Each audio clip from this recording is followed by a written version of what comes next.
And live. G'day everyone. Welcome back to the Collector's Pack. Woo!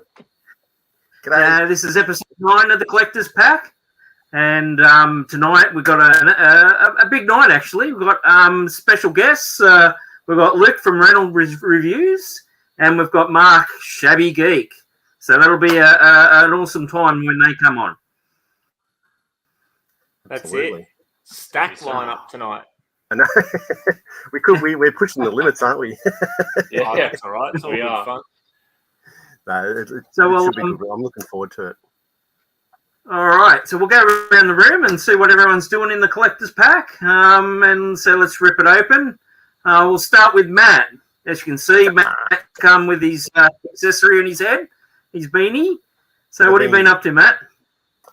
Oh, well, we finally got the Playtime Memories video out. So that was it's like a work of art trying to get that out. But I quite relieved. Had some nice feedback about it as well from a few people. So appreciate that. But like you guys, it was a good concept. It really was. What was that? But like you guys, I think on the weekend. Yeah, I've just used the time just to get into the toy room over the long weekend, and just tidy up a few things, add some risers and dust. I found dust. Dusting. Yeah, adding some dust. There is something I have to. Oh, there's Ed. G'day Ed 5. G'day Phil. Hey, Scooter Pete. Monique, Dan. Hey, Joel. Look at them all. Whoa. Hey, everyone. It's great. Oh, Gary B. Really? Welcome. Gary B's here. Oh, Gary B. Yeah. I did do a pickup this week. I've been a bit naughty. I know we're trying to save for Melbourne, but I'm going to blame Ed 5 for this because I was watching his live stream and he mentioned these figures, and I'm watching Cobra Kai, and I think Cobra Kai is got to be the best show that I've seen for years. Like Stranger Things was good, but I think Cobra Kai just smashes it out of the water, and so I've picked up these. Now these are. They're in like a I guess like a clamshell, like a VHS clamshell. So I've got a Daniel LaRusso. So you open it up like a video cassette, and there's the Daniel intro and some jargon. Cool. Oh, so and then it's got the back there with a bit of Daniel on the back. Man, it's just like they're from Diamond 6 inch, are they? 6 inch, I think maybe 7. They're Diamond Select, so there's 7. Oh, okay. There's Johnny Lawrence. I'm trying to get that in camera. So yeah, that's great. With Cobra Kai, and then there's the back with Johnny. Bloody hell, man! They got little hooks on them. I think I'm gonna just hang them up on. I've got a beam up there. I might just hang them on the beam. Put them on there. But these are a great throwback to like VHS days, I think. So yeah, that's really cool. Yeah, pretty impressed. So that I'm going to blame Dan for that. That's it for me. We got Simon. Hey, Simon. Hey, Simon. All right, we'll move around the room. Scott, what have you been up to? Mate, all good at this end. I've been enjoying my long weekend. G'day, Dean. Yeah, it's been good, mate. I've spent a good chunk of time in the collection room just getting because I got 2 new display cabinets, so I needed to start again with the setup. So I'm not 100% there, but I wanted to make sure I had a half decent backdrop for tonight's show. So just spending a good chunk of time in here getting set up. I've also been a little bit naughty, and even though I'm supposed to be saving for Melbourne, I've got a couple of pickups. Unfortunately, they haven't arrived just yet. But I'm pretty excited to get my hands on them. I actually bit the bullet on a couple more carded figures from the Cadillacs and Dinosaurs line. You know, like nice. So Matt, you're blaming Ed 5. I'm blaming Phil from Toytacular for this one. Phil dropped me a line to share some Cadillacs and Dinosaurs figures that he picked up, and he had a couple of spares, and he hooked me up. I can't wait to get my hands on those. But look, aside from that, and getting set up here in the collection room. I filmed a video today of a big bulk lot of real Ghostbusters figures that nice. I'm going to try and get out probably next weekend. And that's about it for me. Just enjoying my long weekend, and no better way to finish off a long weekend than a bit of a collector's pack session. So cheers, lads, and cheers to everybody in the chat. Oh, yes. We must get our crack drinks one ready before we start. That's right. Oh, so God. proceedings are officially underway. Oh, a cup of tea. Hey. That's all right. It's a bit cold in the dungeon, so I thought I'd crack a cuppa. I'm having a scotch. Beautiful. All right, Ryan the Collector Kid, what have you been up to? So I've obviously been filming lots of episodes for YouTube. So I've got another one dropping tomorrow night. So pretty excited about that. A continuation from the big Teenage Mutant Ninja Turtles haul that I got a couple of weeks ago. All right. But I did actually manage to pick up some items last weekend off eBay. So a little bit of a sneak peek if you want to see what I got. Yeah. Sure. Give it a whirl. So this is from Kenner, the Terminator 2 line. So I've got the motorbike. Oh, the bike. Yep. Oh, that's cool. So I ended up picking that up. It's complete. It's got the missile and everything, and it all works in that. So that's really cool. That's awesome. Yep. Hey, Rudy. And this is one that I've been wanting to get for a long time. This is actually the Terminator car. I like the car, yeah. I've been after one of them myself, but I'm just waiting to find one sort of like with the box. But this one's complete. It's still got the original face mask that goes over the top and everything. Wow. It's got the missile. And these were from a local couple in Perth. And they were actually selling them on behalf of she was actually selling on behalf of her brother, who was from Canberra. And she's like, wants to get rid of all the toys and that. So, pick these two up and local pickup. So, happy days. Yeah, that's good. How do you find these marvelous toys? I just look on eBay and, just pop up and, The West Australia toy scene sounds like it's going hard. Oh, it's going off, mate. Because it seems like you get your hands on a lot of stuff locally, which is great. Yeah. It's awesome. Yeah, I've got some more. I've got a big, massive haul coming up soon. So stay tuned. I don't want to let the cat out of the bag yet, but it's going to be pretty cool. So what? They're actually listening to you at the end of your episode, are they? Like when you go, who are you going to call to sell your toys? No. I'll buy them. I'll buy them all. Bloody hell, well done. Yeah, Have and you got the Nexus Toy Fair on Saturday, so looking forward to that. That'll be pretty awesome. So I'll be filming that.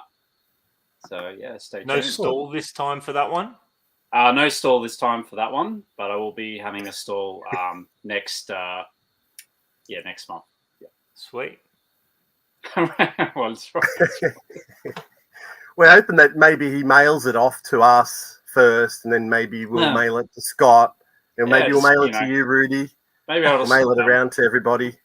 lend it to a bit of each. Yeah. That's okay. So you don't have a stall this time around. You're just going to go for a bit of a shop and a shop and a squiz and film, and should be good fun. Well, we're still a few weeks away from our next convention, our little con, in Melbourne, guys? Yeah.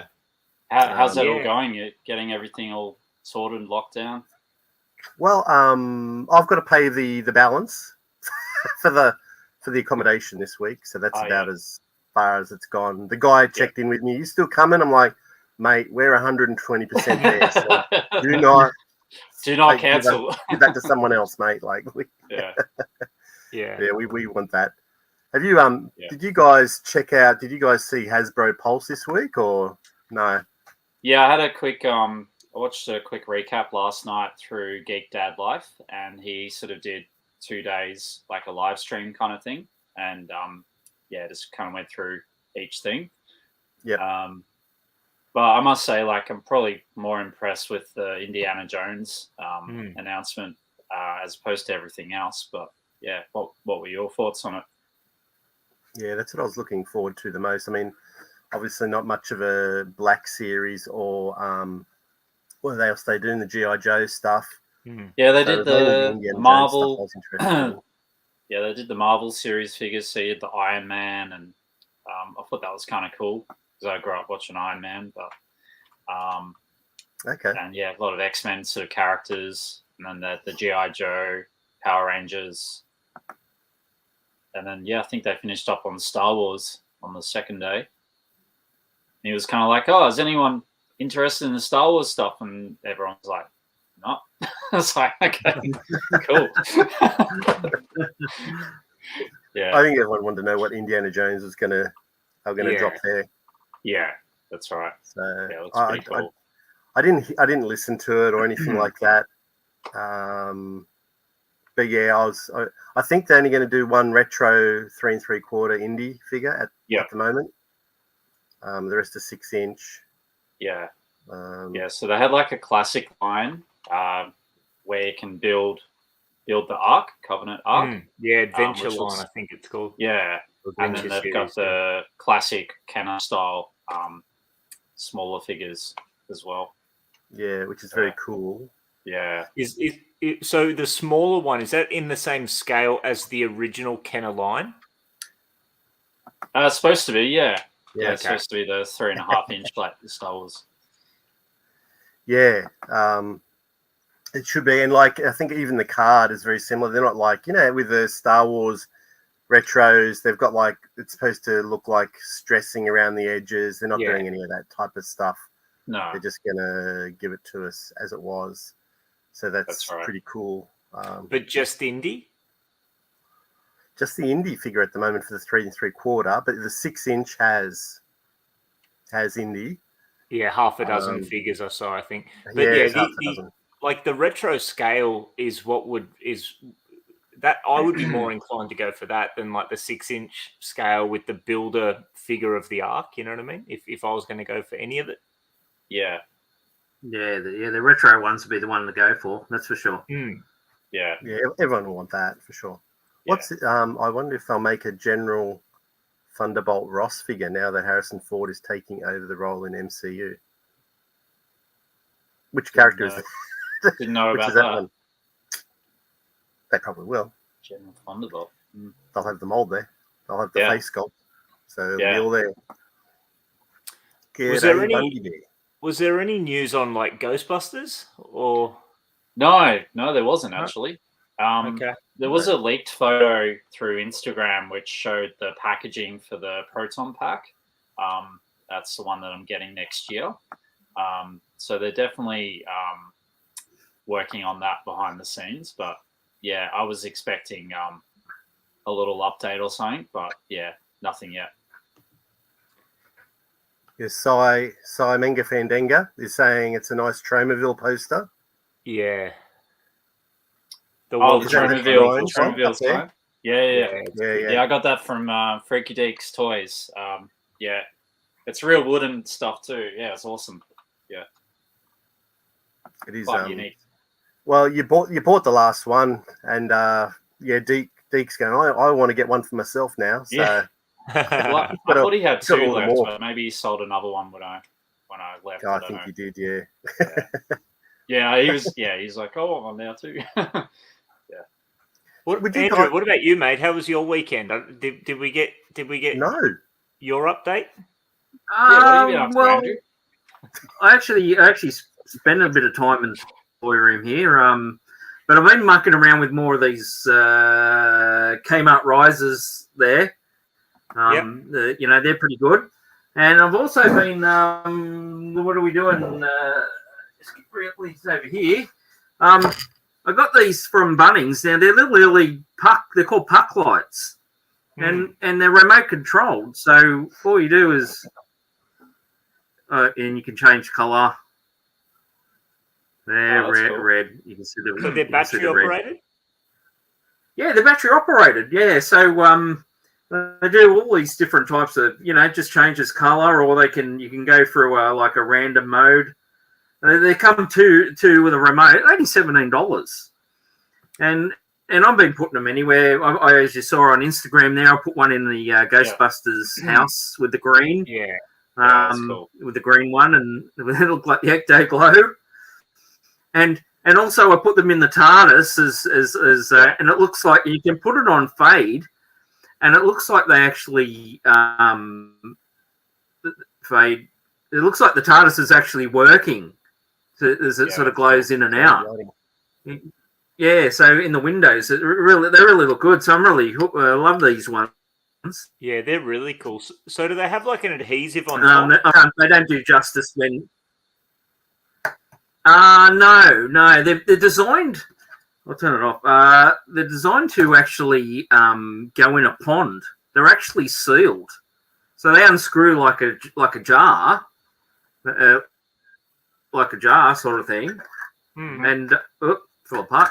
But and they're designed and they're waterproof, and they go into a pond or into the in the backyard in whatever, but they really hide well around in the collection.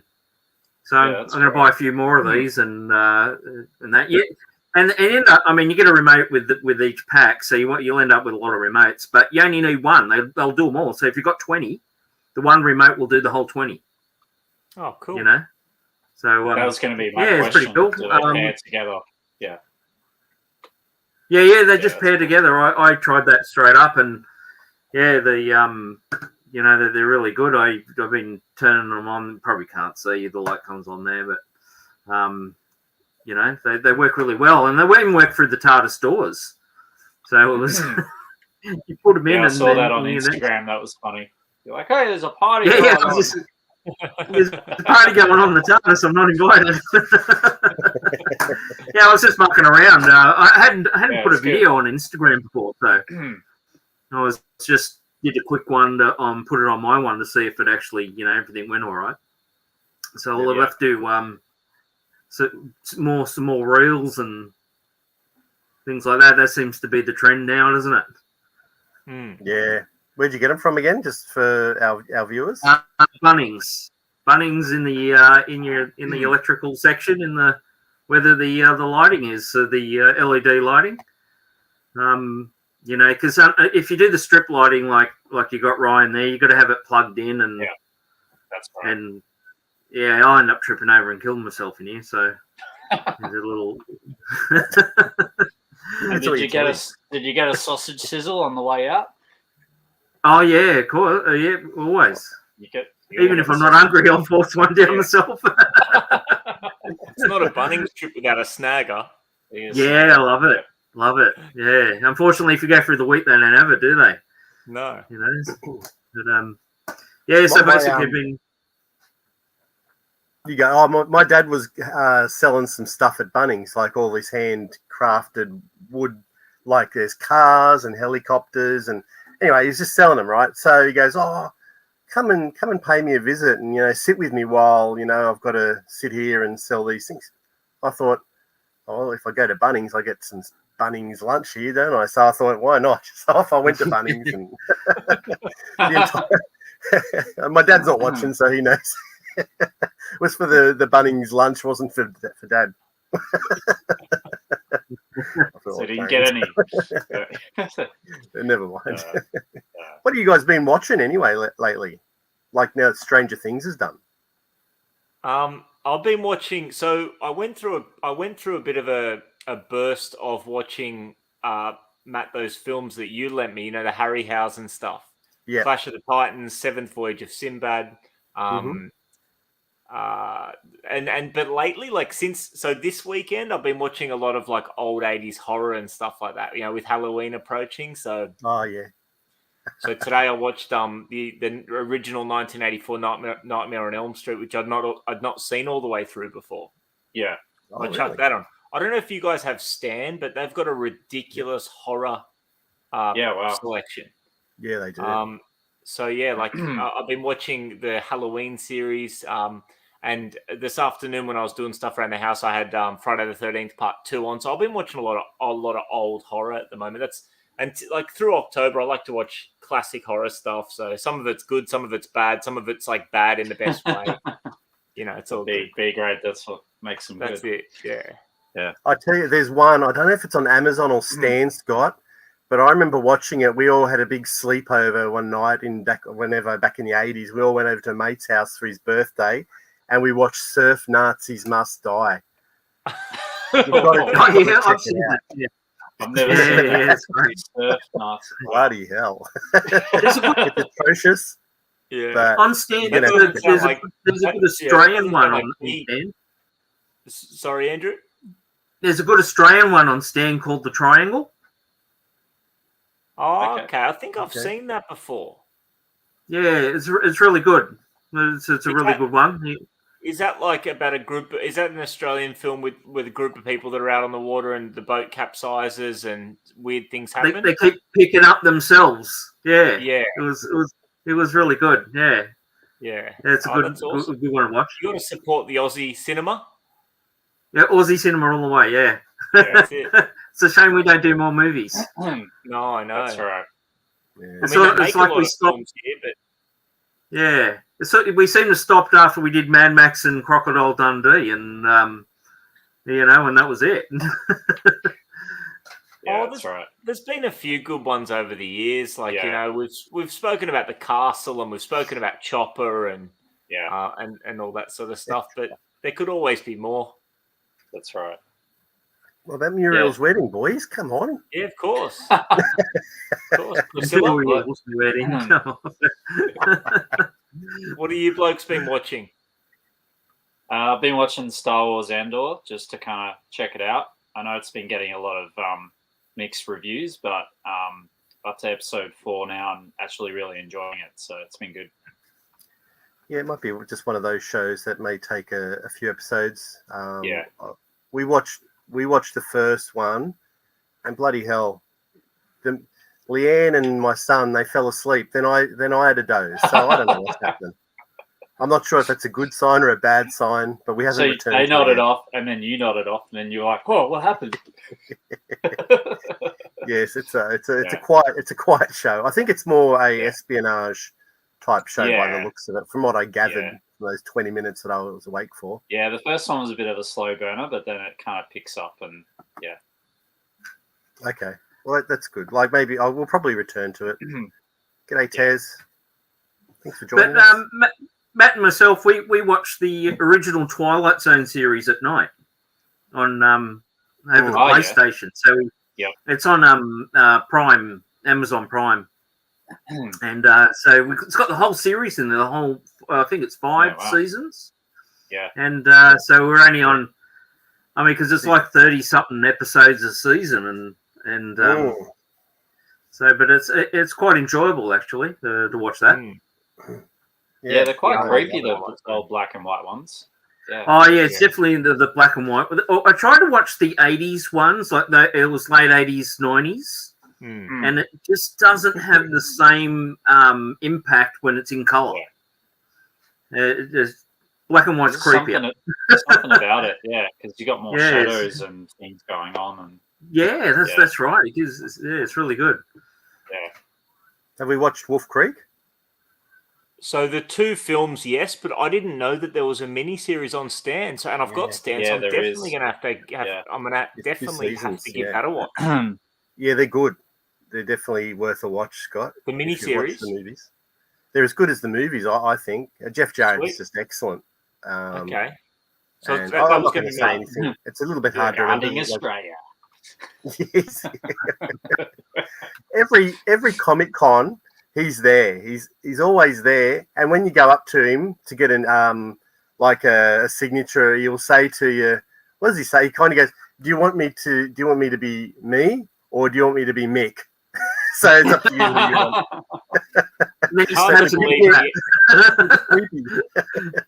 It's hard to believe he hosted Play School. Yeah, I know. That's like when I was a kid, he was Australia. He was on Play School. Wow. Yeah. And John Jarrett, not Jeff Jarrett. Yeah, Did I say John. Jeff? Yeah.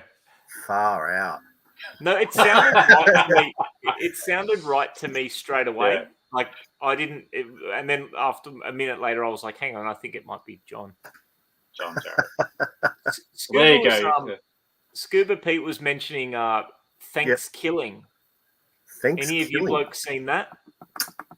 Oh, it sounds like an 80s one for sure. It sounds like an 80s B horror for sure. Yeah. Thanks, killing. No. I'll have to look that one up. Wow, yeah. I always welcome a movie recommendation, especially like a B horror movie recommendation. Definitely. So thank you for that, Scuba Pete. Yeah. What's this, Bunny? What happened to the Toy Fair Next to Panthers? So the old Collector Mania, Yeah. which I still wonder what happened to that. I went to the last one and they were announcing that it was the last one in that particular venue, like that marquee next to Panthers. But then it didn't pop up elsewhere. That was just it for it. And that must have been 2 years ago now.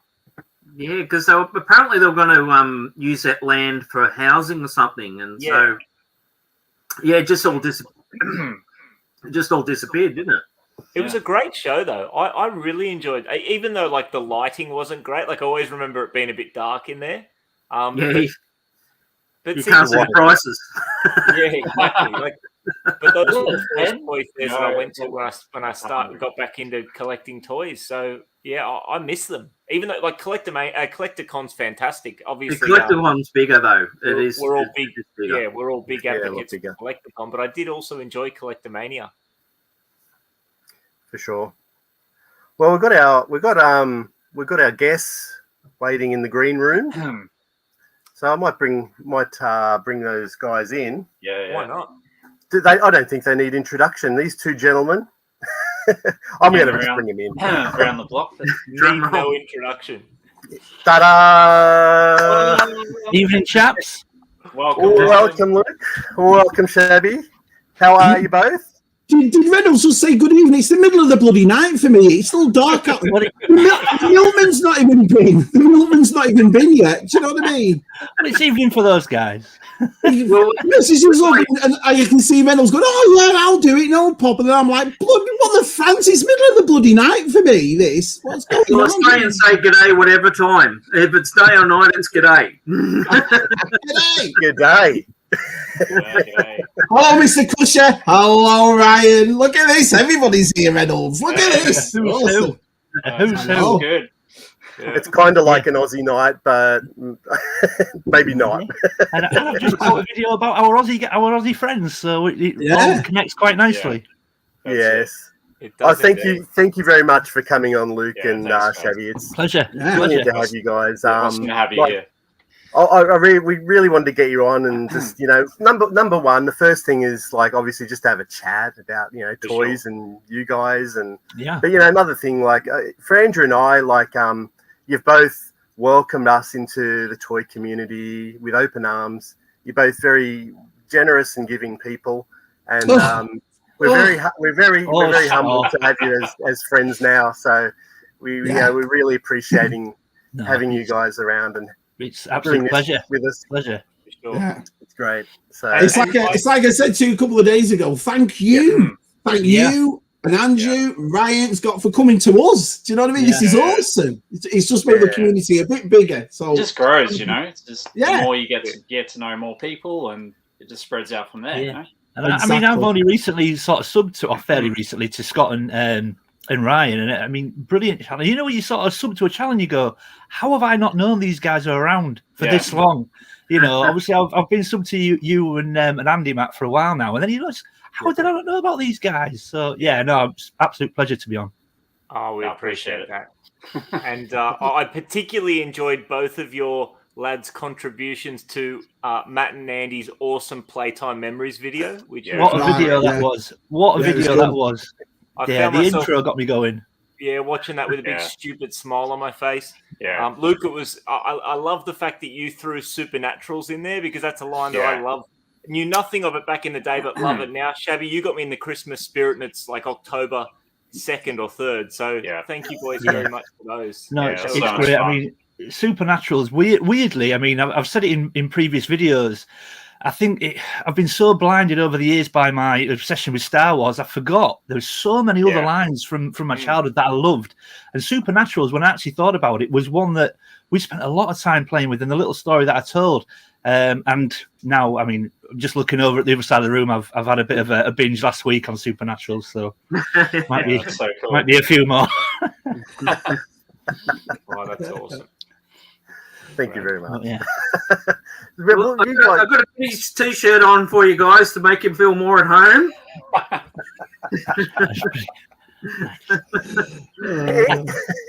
Andrew used to joke. He used to say that, "Oh, do you think Shabby sounds like Bill Oddie?" And I'm like, thank God he didn't say I look like him. Do you know what I mean? Yeah, that'd be. Yeah, that's gonna. I've got a feeling that's gonna stick now. I think I might. I might run with that. See, Matt and I, we just love the goodies. We actually saw them. They came out to Australia about probably about 15 years ago. Yeah. And did a live show, and it was just like the TV show. It was just awesome. We just loved them here in Australia. The goodies. It'll probably work as well because the TV show was done as sketches. So taking that on tour would probably be more or less exactly the same. So yeah, I bet it was so. It was just great, and it was packed. I mean, it was sold out because it was so well received here in Australia. The goodies, we grew up on them, and we absolutely loved them. Yeah, you know, it's a shame that Tim Brooke Taylor died. You know, with the COVID, and you know, did he? I didn't know that. I didn't know. Tim Brooke Taylor he got COVID when it first broke out. I'm just getting so Americanized. You know what I mean? Someone from EastEnders dies, and I'm gutted.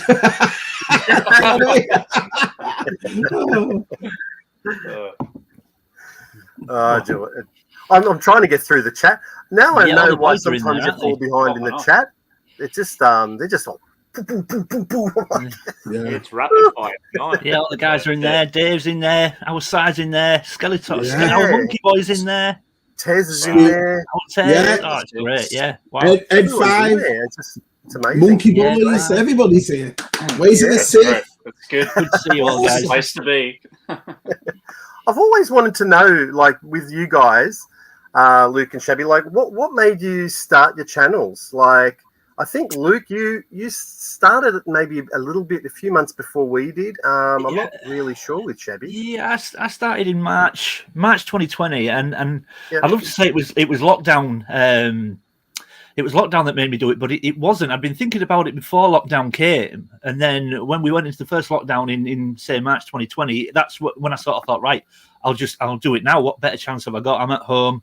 But I've been thinking about doing it before that, and that was mainly down to my partner Rachel. You know, we were 3 years ago. We were buying this house where we are now. We lived separately, but when we were looking to buy a house together, and we were house hunting, and this is literally how it went. We were house hunting. We were looking for a 3-bedroom house, and we'd looked around maybe 4 or 5, and she sort of looked at me one day and went, "Why we're looking at 3-bedroom houses? We need 4, don't we?"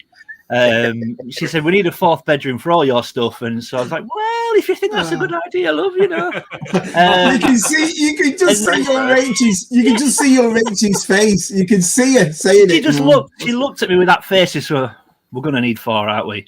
You know, that sort of. So then, of course, we got the house, and we'd started putting some of the stuff in this room. And then she just sort of said, "Why, you know, maybe do a YouTube channel? You don't think people would want to see this?" And I sort of said, "Well, you know, there's plenty of other channels on there doing this. Why would anyone want to, you know, see mine? There's plenty of other channels that do it." And she just sort of said it a few more times, and in the end, I just thought, why not? And I'd love to give you a more interesting story, but that was it really. That's cool. Lockdown hit, and I did the first video. My first video was a shocker, like probably everyone will look back at their first video now. And it was a mistake to do a room tour. I did a room tour on the first video, which I thought was a good idea at the time, but in the end, that was probably a mistake. But and I look about as unhappy as it comes in the first video. It's like I want to be anywhere else but doing that video. But yeah, I guess everyone could say that with the first, can't they? I think so. Sure. Ours is an absolute shocker. I don't think we tried to show a toy, and we're just giggling the whole time. And Andrew asked his partner or his wife, "Is this recording? Is this recording?" Yes. Is this recording? Yes. I'm like, oh my God, it's recording. Just absolute shocker. Please do not watch it ever. our best video. Well, mine was pretty straightforward. I'd escaped from the Wampa and had fallen down, and Obi-Wan had shown up as a ghost and said, "Shabby, you must make a YouTube channel." No, it's pretty straightforward. I wasn't interested in it at all. Not at all. Yeah. I think like the rest of us do. I work from home and I always have YouTube on. So there's always, you know, as you're working and you're pottering away, you have all your channels on. You know what I mean? You watch your Boss Bounties and that sort of thing. Yep. And then I came across two lads on a podcast, and they were called. I think they were called the Pally Boys at the time. I'm not sure whether the name was changed when we all joined, but there was these two lads, and I thought, oh, this is awesome. There was Matt and there was Darth Marc, and because it was a British kind of thing, and I'm away because I live in the States. I started. That was one of the rarest live streams I actually started to chat in. Well, after a while, you know what I mean. And Luke's been there since the beginning. I went on the show, and they really wanted me to stay on. And then all the lads, Shabby, you've got to make one. Shabby. So mine grew through that. Mine grew through the actual community, through the lads saying, "Shabby, make a video. Shabby, do this." And so I'm up to what in 2 years, about 170 videos. So I've done all right, and I enjoy it. But I think for me. And Luke will contest for that too. Me and Luke have never made it our thing, YouTube, and we've got to do this. It's always been fun for us. It's always been a hobby for us. You know what I mean? So I've enjoyed. That's how I started. It has to be, doesn't it? Really? Like we've all got proper work, proper life. And I think the chances are, I mean, let's be honest, none of us are going to get rich from YouTube. You know, if you go into it, I think with the idea of making money. You know, you've got to obviously be realistic with your expectations. I think unless you're streaming gaming or something like that, it's just going to be a hobby, isn't it? So sure is.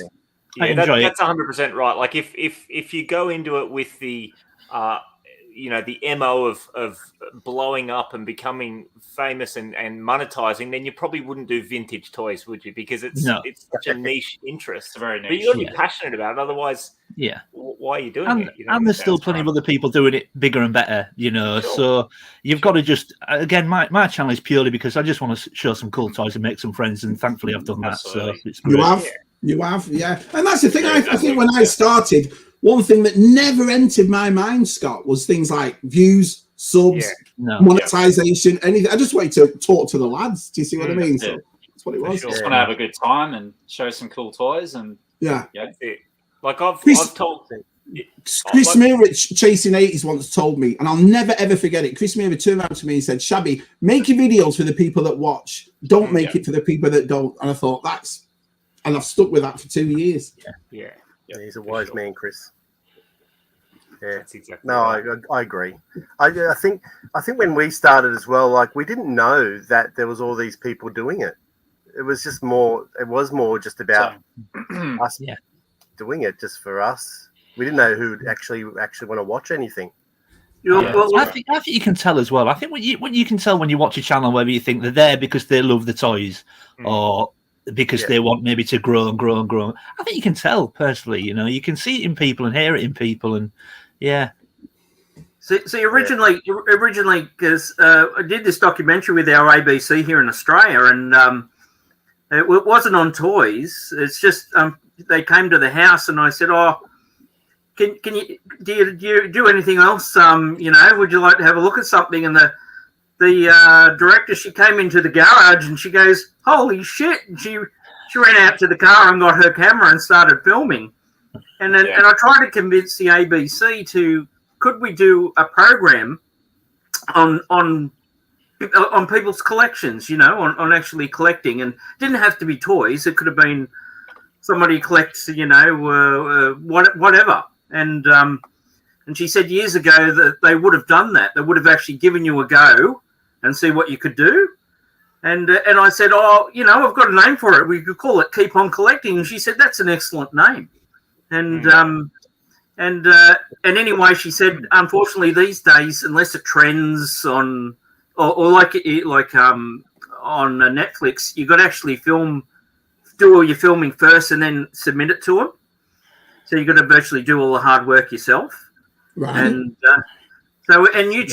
YouTube was the next best option to get on there and have your own sort of TV show. Yeah. So I dragged Matt in on it, and it went on from there. And the rest is history.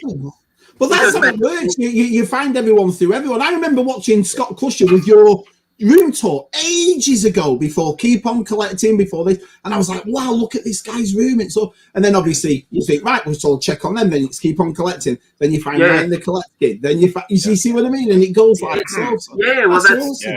Well, between the two collections, I see it as Matt and mine as one big collection, because we go up to each other's place and film and things like that, and same with Scott.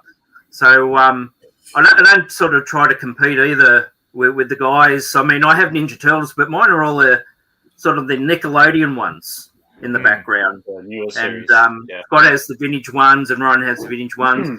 Matt has a great collection of Masters of the Universe. He's got a really big collection of that. So I never I don't try to compete. I sort of try to get more odd stuff. I mean, I've got a lot of Star Wars, a heap of Star Wars, and it's really good. And Scott, he's into the wrestling, and he's got his Ninja Turtles, and he's Crash Test Dummies. So really, between the four of us, we've got such a huge variety we can show people. It's great. I mean, I just recently subscribed to Ryan and Scott, but Scott got my vote instantly. Anybody that can put out a video with no pants on gets my vote instantly. but I'm not going to film it again. You know what I mean? It happened. Oh, come on, Scott. It's on today, Scott. It's really That's so what we've learned is Reynolds looks for videos with lads with no pants on. That's what we've learned. Right, okay. Well, he captioned it, and then I scanned it back. I was like, he actually hasn't got any pants on. I scanned it back. Luke, you might as well stop. It's getting worse, mate. I paused it, and then. I was like, really? Yeah. Oh, brilliant. Oh, brilliant. It happens. What's Tez saying there? Question for Luke. What's the state of your helmet self at the moment? Yeah, well, I put it on Facebook the other day. Basically, I mean, if you watch my channel, you know in my background when I do the intro, I've got 3D12 cabinets with the 1.1 Star Wars helmets in. Now, my room is at such a stage now where I have no room whatsoever, and it can't spill out into the house. Rachel's made it very clear, everything I have has to stay in this room. Yeah, same here. The only wall left, I mean, you can see behind me, I've shelved every single wall, top to bottom, all the way around the room. Every wall is shelved from top to bottom, apart from the back wall where I've got my D12 cabinets. And it just became apparent that you look at the wall, it's a huge wall. You think, if I shelve that wall out, that is a lot of display space being taken by 3 cabinets and 12 helmets. If I was to get rid of it, I can fit a lot more on there. The helmets won't look quite as nice on display, but there is a lot more display room. So I made the decision that the 12 cabinets had to go. So what I didn't do, because the shelves I've had to order are like a custom size, I sold my cabinets, and then the guy who's sort of my middleman for ordering my shelves went, yeah, there's a 3-week wait on them. Like, oh man, so I've got to look at a bare wall for 3 weeks with all my helmets stacked on the floor. The idea was for the cabinets to go, shelves to come straight in and be done. And I just put a post on Facebook saying, I don't know what instant regret looks like, but if I did, it might look like this. You know, a picture of my cabinets and just my helmets piled on the floor. Yeah. What did I like? So. I like it because everyone's like, no, Luke, it looks awful. I like it. So I've got to look at the wall for 3 weeks without being able to do anything. I know it's going to drive me crazy, but it's purely for space though. I love my cabinets, but I need more space. That's it. Purely that. Hey Shabby, did you move house? Yeah. Only 5 times, I think, Andy. Only 5, I think. 3, 4. Yeah, because when I went to videos, I go, I think he's in another house. He's got multiple houses. So you not collect toys, I collect collecting rooms. He doesn't unpack anymore when he moves out. He just leaves everything in boxes. Maybe he has his own TARDIS as well, and he sort of keeps on going into other rooms. It's so weird, but the funniest thing is that house that we'd moved from is next door. Right next door. That was easy to move, wasn't it? And didn't need to move. We'd moved in there, and it was nice, and it's lovely, and it's like Luke will know. Where I live, it's just in the middle of the woods. It's all I live in the country basically in North Carolina, And this house came up and it was really nice. And I thought, oh, and it had a swimming pool. Not that I've ever brought up a swimming pool, Luke. Do you know what I mean? Like every 2 minutes, picking up. And then we were there 6 months, and then the house next door came up, which was even bigger. So I thought, well, we'll have to move in that one. But the funniest thing is, we look like really dogs because we didn't have to hire a truck. We just got all the kids to go for about 30 seconds. You just move everything across to the next house. It's like ants moving across. Oh man, it was funny. The kids all think we're crazy. That's a good idea, Scuba. I might do that. What did he say? Oh, I think Luke should wear a different helmet around the house, doing usual stuff to get his shell. Yeah. Or even still, get some dance moves going. Yeah. Yeah, well, yeah, that too, maybe. We'll see. Yeah. I'm going to do mine. I haven't got a rhythmic bone in my body, despite what that little video shows. I don't. What a load of rubbish! What a load of rubbish! You were king of Shabby Dance Fridays. You were king of it. Every week you'd come out with some killers. No. And then he retired. He retired like John Travolta. Do you know what I mean? Yeah, it was. Well, it sounds silly, but because it's like anything, I get really hung up on making sure I do a good job. So whenever you saw me do one, Shabby, I did it about 6 times before that, and it was starting to cut into my work day, and I was like, "I've got to stop doing this. I've got to stop." They were brilliant. They were brilliant. Yours and Scuba. Do you remember Scuba doing flash dance, and he got his missus to throw the water all over him? Oh man, that was a great video. What we used to do when brilliant. Well, we did it on Twitter. I did this thing. It was the lads in there. We were all doing old dance music and so forth, and everyone was putting up the things. And I thought, well, instead of just taking a dance video from YouTube and sticking it on, I'll make my own. so every Friday, you call it Shabby Dance Fridays, and I'd do a song. We've done everything from country and western to hip hop. But then what would happen is I'd make one. Then the rest, Andy at Hollow Chronicles, Scuba, obviously Luke, Tez, everyone would make a video. And then it just started to dwindle down. I think everyone was fed up to the back teeth, watching a bunch of fat blokes dancing. Do you know what I mean? So don't make it up. And then Instagram. Every time I put one on Instagram, it took it off. So I went to war with Instagram for a month. What? So, yeah, this is the music. Well, yeah. Yeah, well, the bad dancing. Well, they're just jealous of Shabby's dancing. That's all it is. That's exactly right. Well, I know, Luke. I said, Can I have something with you hamming it up? He's got, I've got the perfect thing. So he sent me this clip of him and his son. And Luke, I don't have a cap, but his cap was sideways, and he's like, and doing all the moves. I'm like, this is brilliant. I think we put that on Shabby Dance Friday. That was that was Beastie Boys, wasn't it? Yeah. Awesome. Yeah, Connor was in there. Connor, give me a hand that day. Awesome. So good. I just thought I'd leave him out of it. I thought, I've got this one with just Luke. I'll use that one. So. Yeah, no, that's fine.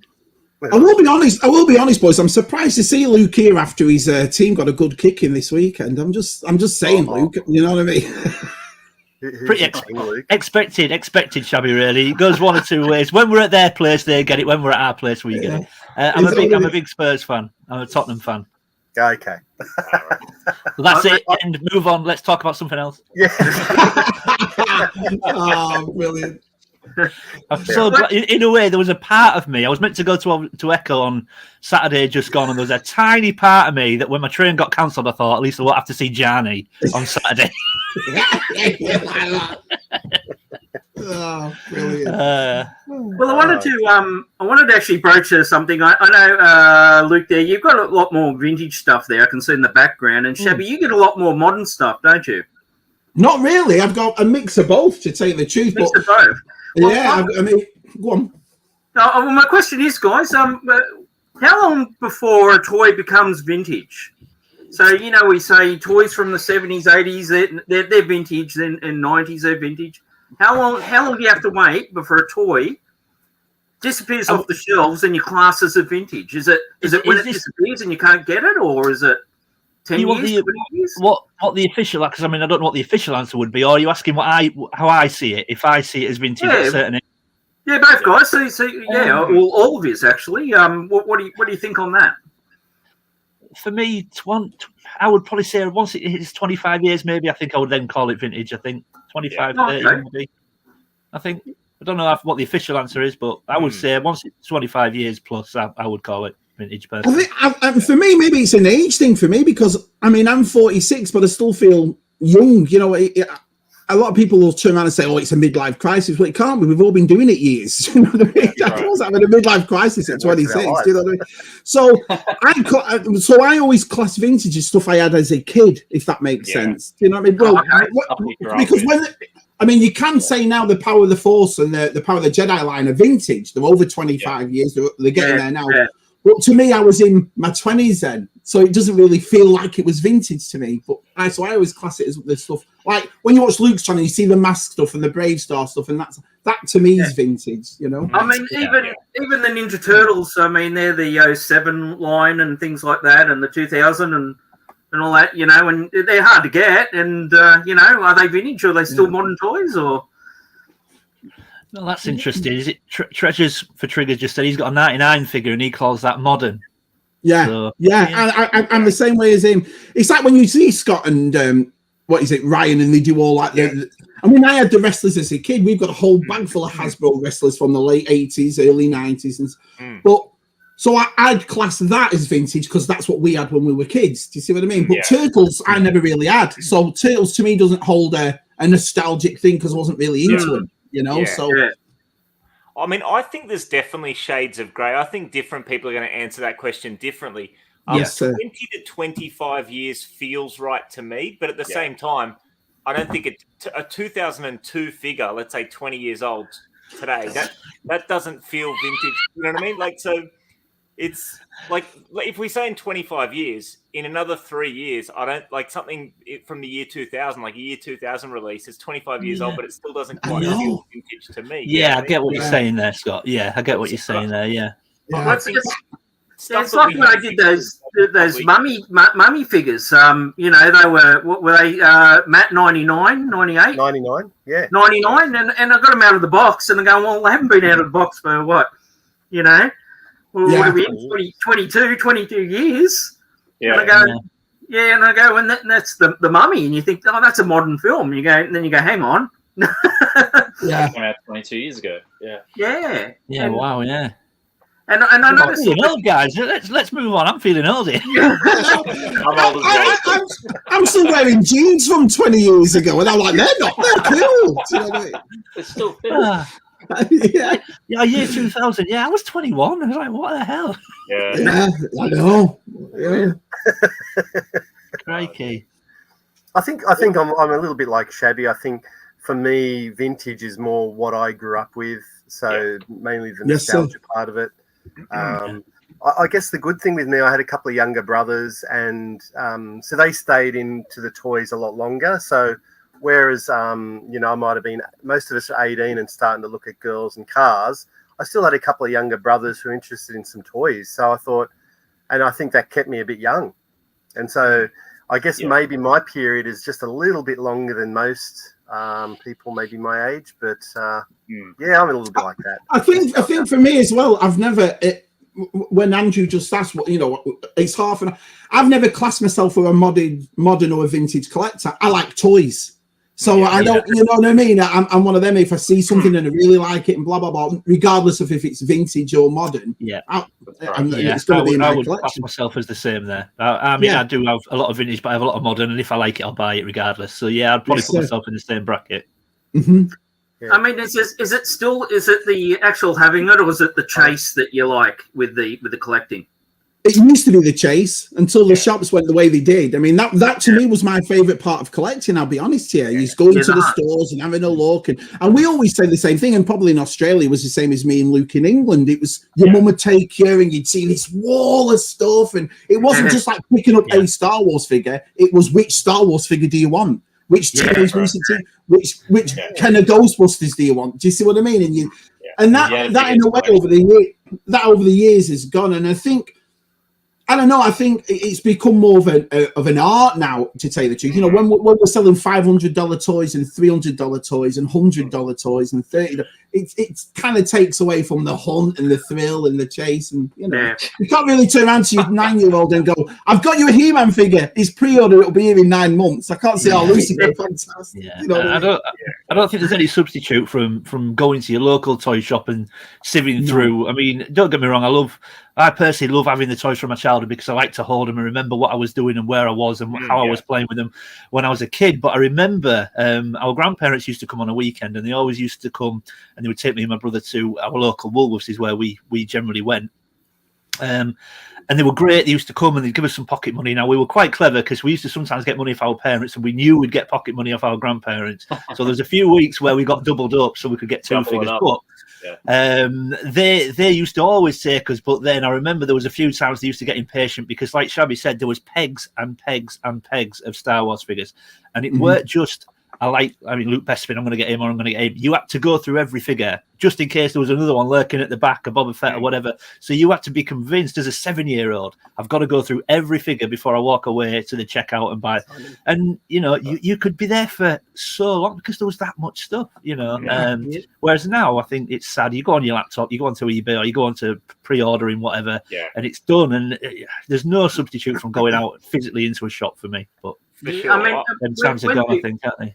Yeah, when they redid Star Wars back in the 95 when they brought them out, they had variations of them, and with the figures there was different variations, a coloured different vest or something like that, and made it fun to actually.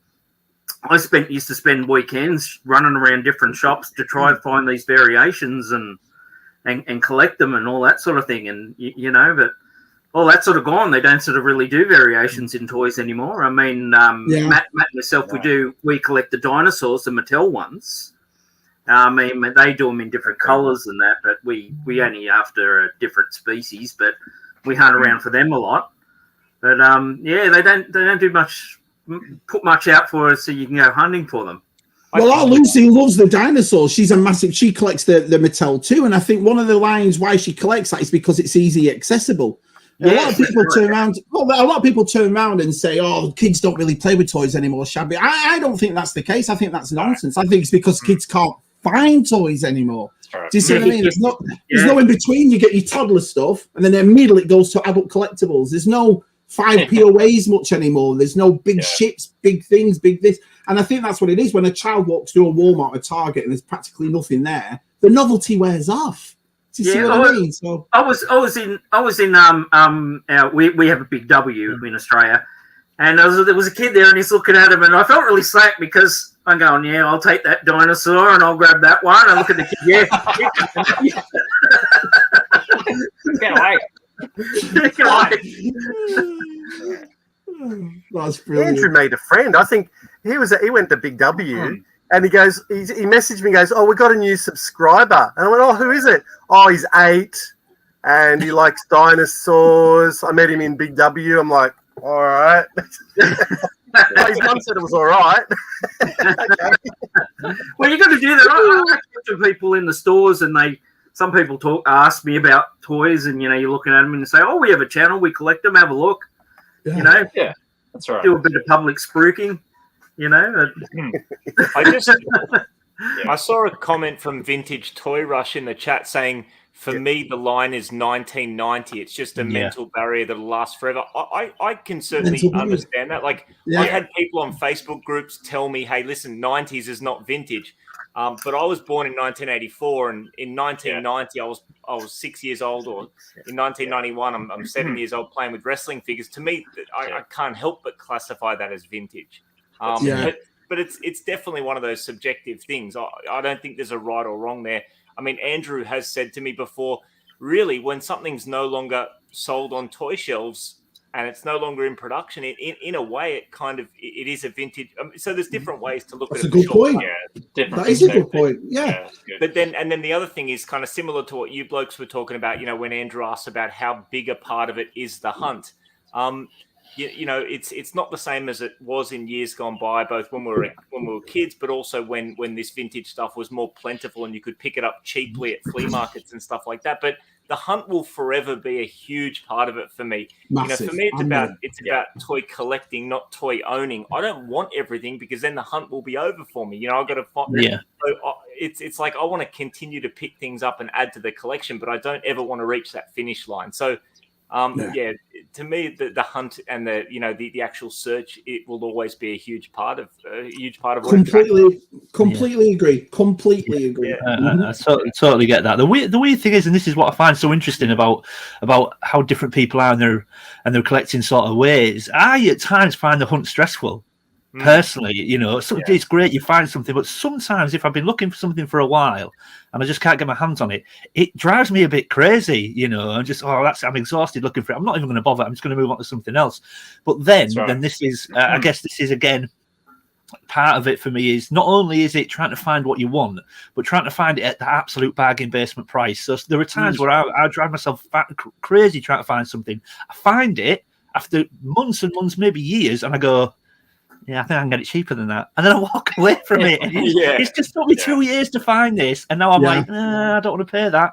But I can be a bit of a nightmare that way. We're quite lucky because we're in the furniture business. And so we go to a lot of estate sales, a lot of this, a lot of that. People phone us. Wow. And then it's like, so for example, without trying to be morbid, someone had died and they want to get rid of the furniture. So they'll phone me and Jen because we'll buy it, we'll take it off. But as you go there, I found Teddy Ruxpins, I found old Sesame Street, I found Endor, what is it? Remember the 1983 dolls, the teddy bears of the Ewoks? I found that sort of stuff. So that's always fun for me, is all the flea markets and the estate sales and going to people's houses. You never know what you're going to find. So it's brilliant. That's great. That's awesome.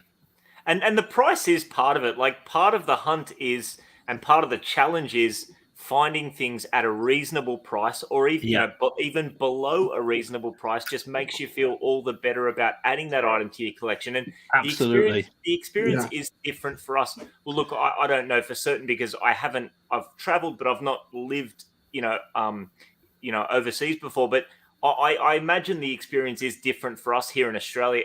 Australian eBay is really quite limited compared to US eBay. And international shipping is ridiculous. I'm sure it's the same everywhere. So it's a bit limited here. So, for us, it's a challenge of you want to pick something up but you don't want to overpay, but you don't know when you're going to see it again. So it's the questions we ask ourselves all the time when we're collecting. Well, that for vintage makes sense. What doesn't make sense for me is when modern does it. I'm a big Black Series collector, and then a figure will be out for, say, for example, 5 months, and you can't find it in the stores, and they're asking $70, $80 for it, and you're like, it's been out for 6 months. It's been out for 6 months. Do you know what I mean? So vintage, I can kind of understand because, like you just said, Scott, if you find look at Vintage Dave's collection. Some of the stuff he's got in there, it's mint. It looks like he's just bought it today. It's all mint and all brand new. And I think he'll probably do that. And I can't speak for him, but he'll probably do it because, like what you just said, he'll probably never find that in that condition again. So it depends on what you want to pay for it in that circumstance. But new stuff, that always baffles me. Why people are spending that much money on the new figure. It's. I know. Yeah, and the hunt, like for new stuff, the hunt should not be as hard, challenging, absolutely. and stressful. It gets quite disappointing sometimes. Like Andrew and I go on a hunt, and you kind of see what you guys are getting in the States or in the UK, and you go, "Oh, well, we should be getting that." And you give it a few weeks, and let's go out and try and find it, and there's just nothing there, and it's disappointing. And we get caught out all the time, because I say to Matt, should we buy it online? It's a dearer, and we do. And then 3 or 4 months later, it turns up in the bloody toy store, $40 cheaper. And I'm going, that's the thing. You don't know what to do. Was that right? You can't predict these things. No, exactly. Ask Scuba Pete about that. Scuba Pete. Ask Scuba about his Wundar figure. Just ask Scuba Pete about his Wundar. Do not ask Scuba about his Wundar. Do not do that. He missed out, didn't he? He missed out on the Mattel one. And what is it? So I'm not going to say what he paid. You mean the one? Yeah. Well, he paid quite a bit of money for one, and then about 2 weeks later, Mattel were bringing it back out. We were like, right. Well, you didn't take any pleasure in it, Shabby. No, I didn't take any pleasure at all. I was consoling our Scuba. Do you know what I mean? Here's an interesting one. Phil poses: will reissues be regarded as vintage? I mean, 40 years later, after they've been reissued, I guess so. But to me, you can't really look at them as vintage, but it's all subjective, I guess. Yeah, I guess time-wise, at some point they will be, but they will. I don't know. They will be. Mm-hmm. Yeah, I wonder if did you got the one? What's the other one? The Coldar figure. Did you get that one, Shabby? No, I didn't. I missed out on Coldar. But what Mattel Creations have done is they've done a fantastic thing. They've realised that no one's getting these figures. They are selling out in minutes, and I'm talking minutes. By the time you've reached it goes in your cart and it's gone. So what they've done with the Grislaw last month is that they said, right, it comes out today, and you can get it today. It's sold out, but in the next 2 days, it's made to order. So you've got 2 days to actually get your order in. And so now you pay for it straight away, and it doesn't arrive till July, but you've got it. And that's a brilliant thing for me. You know what I mean? So I don't have to worry. It's not like I have to wake up at 7 o'clock in the morning, pressing refresh every 2 minutes to try and get a figure. I can do it when I come home from work or, late at night. So that was a good idea. But the Cold, I know I missed out on. Will we all get the, even this is for you, Luke. I know you're not much of a Motu guy. Yeah. Well, but would you get the new Eternia? Oh, God. Yes. Yeah. It depends. I mean, it'll be huge, I know, and space, obviously. Yeah. I guess it'll depend on price, but yes, I want to say I would be tempted by it. Yeah. I think even Ryan just said yes. Scott? Yeah. As soon as it got announced, I was like, yeah, this looks pretty cool. So I'm so impressed with Scott because Scott is purely, man, you are so strong. Just the way you stick with what you go, you stick with what you want there. You're like your Ninja Turtles. But like Shab was saying, like if you like it, get it. I mean, you got to get what you love. I feel pretty good in that I'm not going to get into a line and then be like, why did I do this? Like I'm chasing this, going down this rabbit hole that I didn't really want to because I had FOMO or something. Like I only collect vintage. I'm yet to find a modern release that has an itch, gives me an itch that I need to scratch, where I need to go down that road. So do you not have anything modern, Scott? I don't have anything modern. Wow. Yeah. And that, whether that's modern takes on vintage figures like Super 7 Ultimate TMNT figures, NECA TMNT, or whether it's straight reissues. Like I love the real Ghostbusters. I haven't got any of those like Kenner Classics or whatever they're calling them. I've just not gone down that road. The hunt for the vintage stuff, the nostalgia. But with that said, I'm always getting drawn down different lines. Like when I started collecting, I purely collected vintage TMNT and Hasbro wrestling figures because those were the defining action figure lines of my childhood. Then I started going down the real Ghostbusters because I played with them because I had a cousin that had a bunch of them, and Ghostbusters 2 was the first film I saw at the cinema. So there was a summer of my childhood where I was all about the Ghostbusters, even though I didn't own them. And then next minute I'm collecting Toxic Crusaders and Supernaturals and Jurassic Park, but all vintage stuff. You know what I mean? Yeah. We can twist his arm every now and then for a new vintage line, like that's it, like Superpowers. Bucky O'Hare. Like Matt's got me on a bunch of different vintage lines, but strictly vintage. You know what I mean? So. Well, you learn from everybody else, don't you? And that's one of the nicest things about the community we're in. You watch each one of our videos, and somebody's doing something either you never collected or something that's really cool you've never seen. And I think that's a nice thing about that. Luke made a video about an influencers, and I thought this is really what a really good idea because he's exactly right. Yeah. We all learn off somebody else, and that's right. That was a fascinating video, Luke, and cheers. It made me look at the way I collect differently. It's funny, like people like us on YouTube, like making toy videos, shining a light on things, whether they're well known or whether they're obscure. They get heat. Well, we get heat. I suppose people on that have a bigger platform get heat for like, it's your fault that I can't find this or that that the prices are going up or whatever. But I don't think it's ever a bad thing to make someone go, you know what? I never really realized how cool they are. Like I want to get some of those. You know, it's like I said. Oh, sorry, Scott. Sorry, go on, mate. No.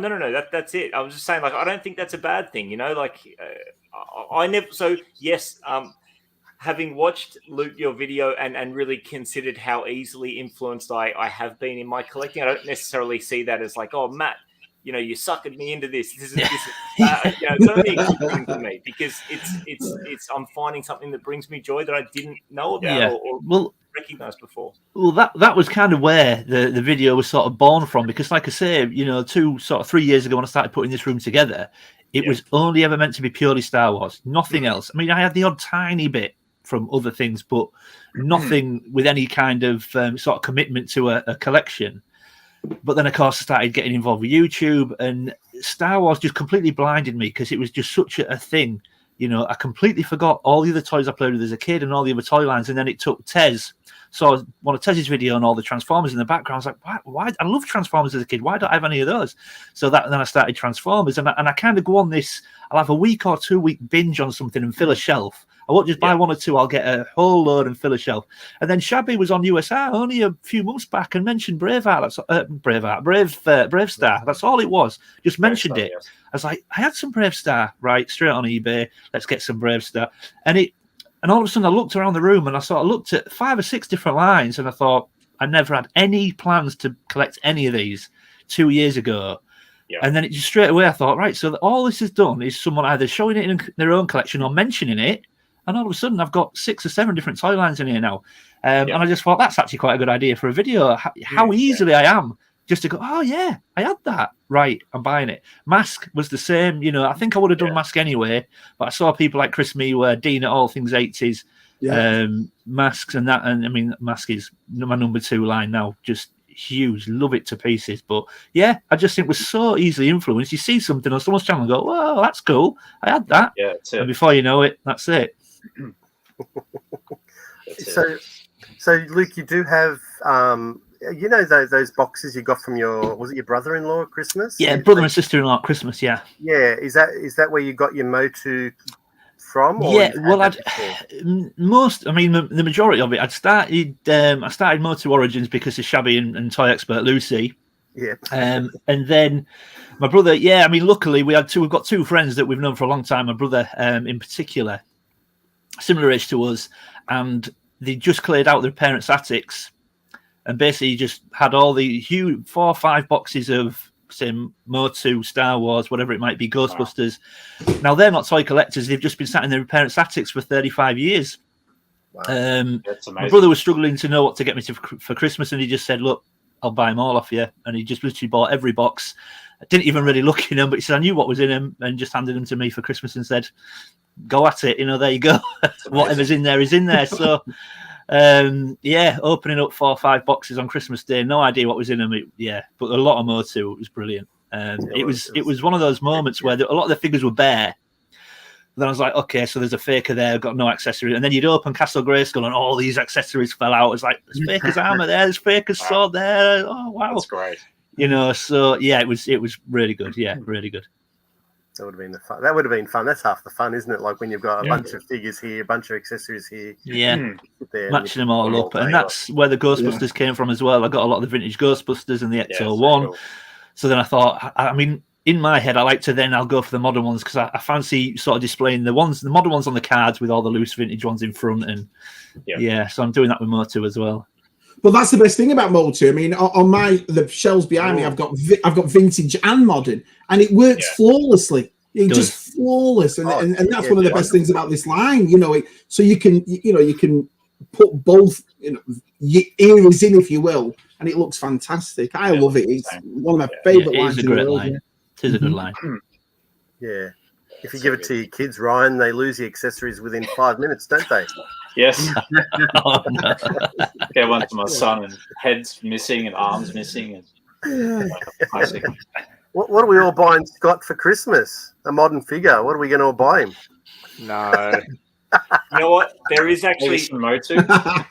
Matt, you know that like I'm really keen to get some like traditional looking 3 3/4 or smaller like vintage style scale like Universal monsters in the collection. And Remco and Mego released different Universal monsters figures, back in probably the 70s, but they're impossible to come by. So I was looking at those Universal monsters at Alfie's Toys here in Sydney. So I get tempted from time to time. Like often, let's say I go to a toy fair and I'm not finding much in the vintage lines that I collect, I'll start stopping to pick some things up. But yeah, at least at this point in time, I've not gone down the road of picking up anything modern just yet. So I'm Is sure. there anything modern at all, Scott? Anything at all that makes you go, "I'd like that"?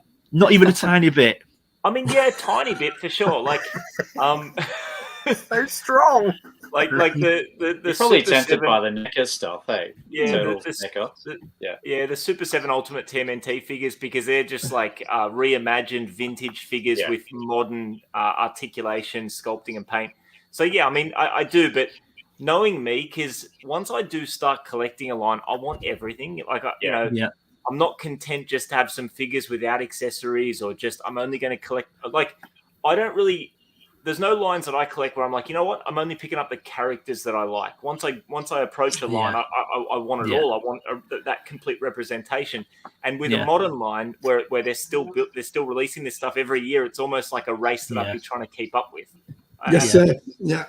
Yeah, and I find that's what I find interesting, because, like I said in my video, I'm quite happy just if I'm not committed to a line. For example, Brave Star. Yeah. I'm quite happy with Brave Star and Tex X, and that satisfies me. You know, I may pick up others along the way, but I'm not. If I don't get any more, I'll be fine with that, and that's what I find interesting about this. Yeah, same. You're right there, because I watch Action Pop Dad Nick, and he does his Action Man, and I'm like, oh, I would love an Action Man. I had Action Man as a kid, and the Jeeps and the tanks and all that. But all I need, Luke, is the one. You know? Yeah. You know what I mean? It's not a line go all mad for, and especially Action Man. Bloody hell, finding all those accessories and everything else. But so I agree with what you said there. It's nice to have just a representation of your childhood on your shelf. 100%. Yeah, that's what cool I thing. did too. It's a cliche. I've said it a million times, but I really do believe it. There's no right or wrong way to collect, you know. And it's fascinating to hear how different people approach it. You know what I mean? Yeah, and it's I love it. differently. You know? Yeah, I agree. Yeah, that's what I did with my Action Man, because we all had Action Men as kids, and I just wanted one just to represent, as you said, just that line. I didn't want to go out and buy the Jeep and the helicopter. I thought, let's just get the Action Man with his gun, his SLR, and his old fatigues, and that'll do. Like that. Well, sometimes that's the worst thing, though, because when you do get it, it's easy to say that when you haven't got it. But then when you do get it, you go, oh, this is... But if I only had the baddie that went with this guy, you get it. You do that. Yeah, Ryan, I know. I have looked on eBay. I've got the Action Man, and I every now and then go, oh, what about that helicopter? And I go, oh, no, that's too expensive. No, I'll stay away. There's other toy lines I can go and have a look at. What if you guys had more space? Because I know Luke's has run out of space. I'm not sure about you, Shabby, if you run out of space. Oh, I've got tons of space. Tons of space. Get Jen on here. What's Jen got to say about that? Brilliant. Knock another wall down. When he runs out of space, he moves house. He's always got space. Bigger house. Oh, brilliant. I watched that, actually. I watched going off on a divert, and I watched that. I think it was 100 videos. I watched that one with you, Luke, and you got Rachel in. I think it was your brother. It was my brother. You're a twin as well. I am a twin. Yeah. There's two of me. That's incredible. Yeah. I got Rachel Connor, and my brother was involved as well. Yeah. And Rachel reminded me a little bit of Jen. Like she really enjoys doing them. Not really enjoys it. As she reacted to the collection.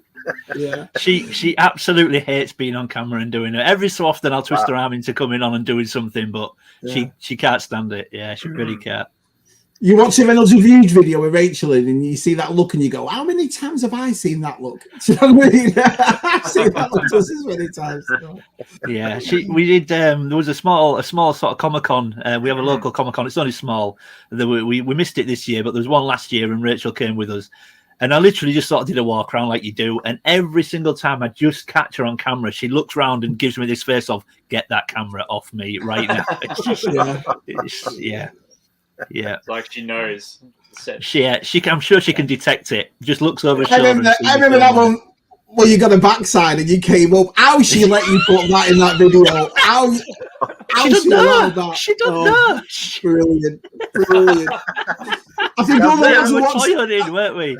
I think all the lads were watching that and we thought, oh, Luke's going to get battered. Yeah, I still don't think she knows I did that. Yeah. So what toyline did you get?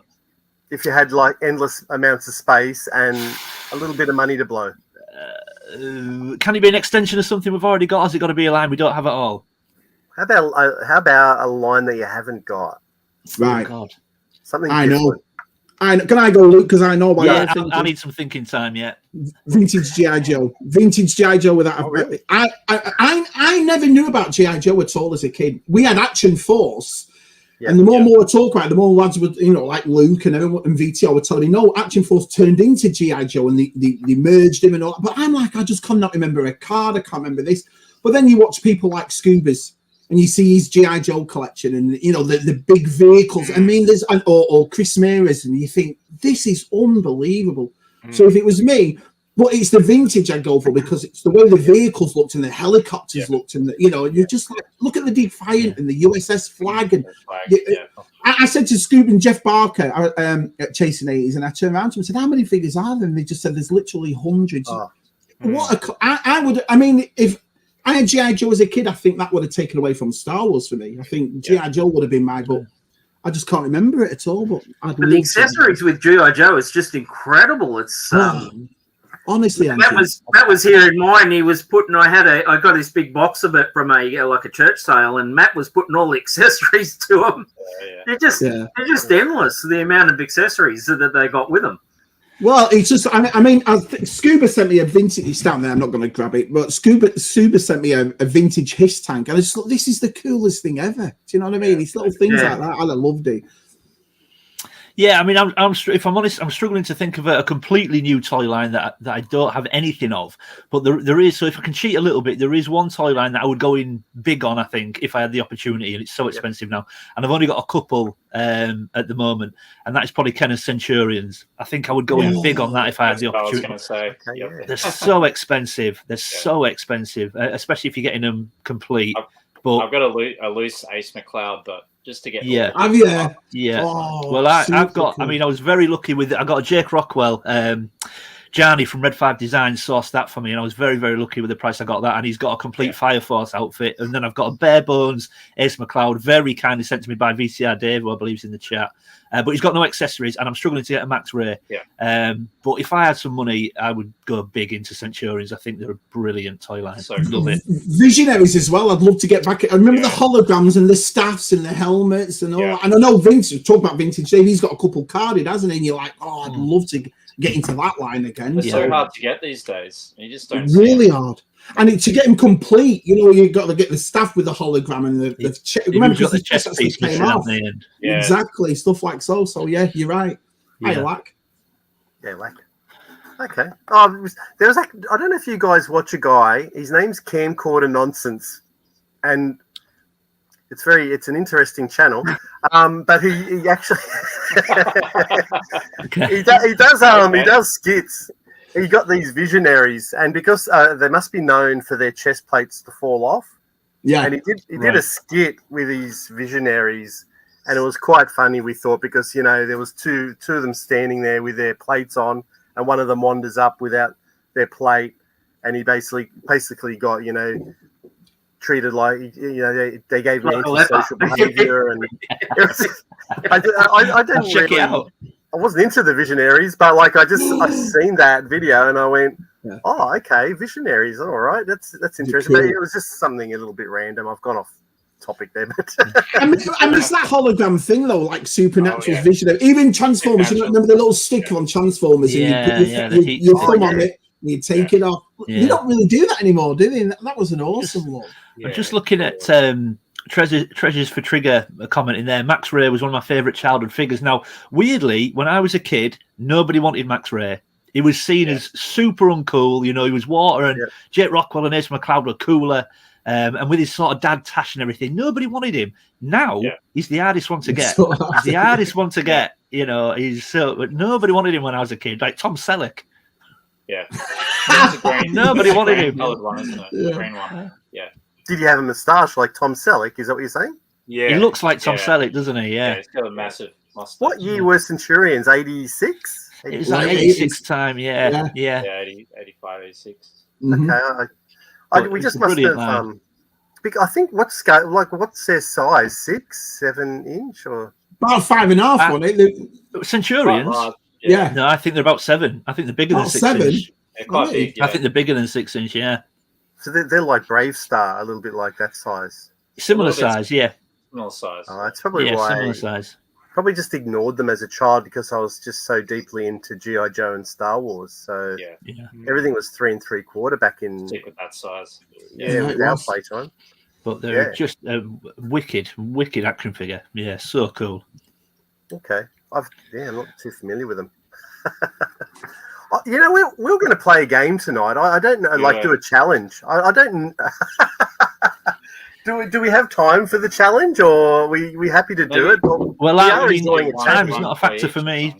Time is not a factor for me. It's late for you guys, though, isn't it? Not for me. You're joking, aren't you? I've got to go milking cows in about 5 minutes. Yeah, well, I mean, time's not an issue for me, boys. So it's down to you guys. No, I'm all right. Yeah, let's do it. All right, we can do the challenge. Even if we just do a round or two.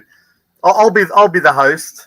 I've run through the rules, so we'll just you guys will just, one of you will maybe go off to my left or right, whatever that is, over that way to Scott. We'll start with Scott, and he can show an action figure, and you guys have to guess what it's worth, what the last sold price was on. We'll do eBay US. So we'll do a US price. Oh, what's the conversion at the moment, Shabby? Horrible. Not good for us. No. It's about $1.03. I think we owe you money. I don't know what the conversion. It's not a lot less, is it? US price. The UK pound's not a lot less than US dollar, is it? No. Now, hang on a minute. I didn't know it had to be an action figure. Does it have to be anything? Oh, right. Thank God for that. Because action figure, vehicle. Okay. Eternia playset. Won't be able to fit it in the. I don't know. If we had Scuba on here, you'd get in the whole bloody playset. Look at this one. Yeah. All right. And I'll while you guys are guessing, I will type it into eBay and I'll find the price and see who the closest is. Okay. All right. I've tried to grab a couple of things that you guys don't necessarily, just something different that you guys probably maybe what have a clue about? Cheers, Scott.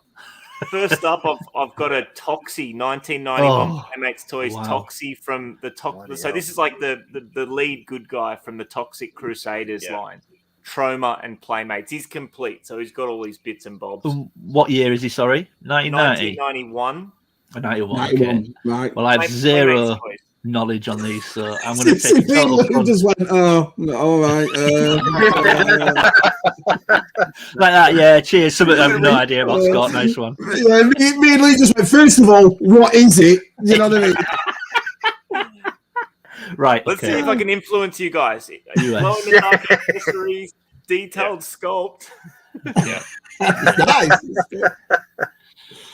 Right. I'm gonna guess, it's complete. Okay. Yeah, I'm going to guess 150.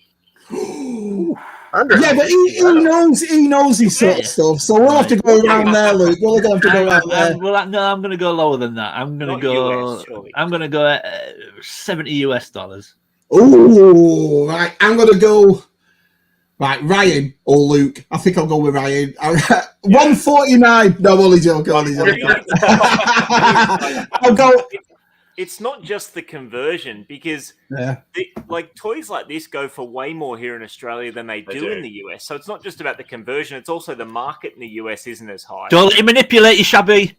Now he said that. Now he said it. I've got it. Then US dollars 110, Australian 5,000. Nailed the conversion. Oh dear. I'd say about 100 US. Yeah. Ooh. So what, Ryan, were you 150 US? Is that what you're trying to say? No, I was Australian, so probably dial it back a bit. Oh, see. What are you going to say, about 100 US? I'll go 110. 110. Can I just be honest here? And I can't find one on eBay. But, I'm going to guess it again, Matt. however, want me to have I a did look? find one on card, and that went for only 107 US. Oh, so me and Ryan then, we're the closest, Are aren't we? you looking at 110. sold listings, Matt? Are you looking at I'll show sold you. listings? Yeah, I'm looking at the sold listing. So you would knock about $30 off that for loose, then, wouldn't you? Up to around 70. Yeah. Good I'll see call. what you try to do. So I guess I'm just going to go back to the first one. Let's have a look here. Yeah, I think that's. I'll show you. Oh, I don't know why it's not going to show me. Let me just have a blah blah blah blah. Oh, this is really working well. So there it is. Oh, can you see that? And Yeah. let me scroll that up. I'm doing well. I'm really doing well. 107.50. So whoever Wait. guessed lowest is closest. So I think that was Yeah. Luke. There you go. Luke, you done it. Yeah, like Price is Right. Price is Right, closest, but without going over, Shabby. Come on. All right, my lovers. All right, Andrew, give it a whirl. Well, I've had a request to show something first, so anyway. Oh yeah. Hang on, where did you get requested for that from? It depends what you're showing. Do you know what I mean? His wife. Which I got from Oh, that crikey. toy show only a couple of weeks ago. Oh, But that's awesome. it's the Independence Day Supreme Alien Deluxe 14-inch, Yeah. 1996. I remember you show it. I think you showed it on a video. Did you say the price? Yeah, I of that showed it on the video. I'll just go Someone's back. someone's asked to see it again. So That's cool. Right. Oh. Who made these? Trendmasters. Trendmasters in 1996. This is a 14-inch one, so it's the big one. Bloody hell. Okay. I'm going to say 100 US. Just total stab. I think I've left the battery on. I'm going 55 US. 55.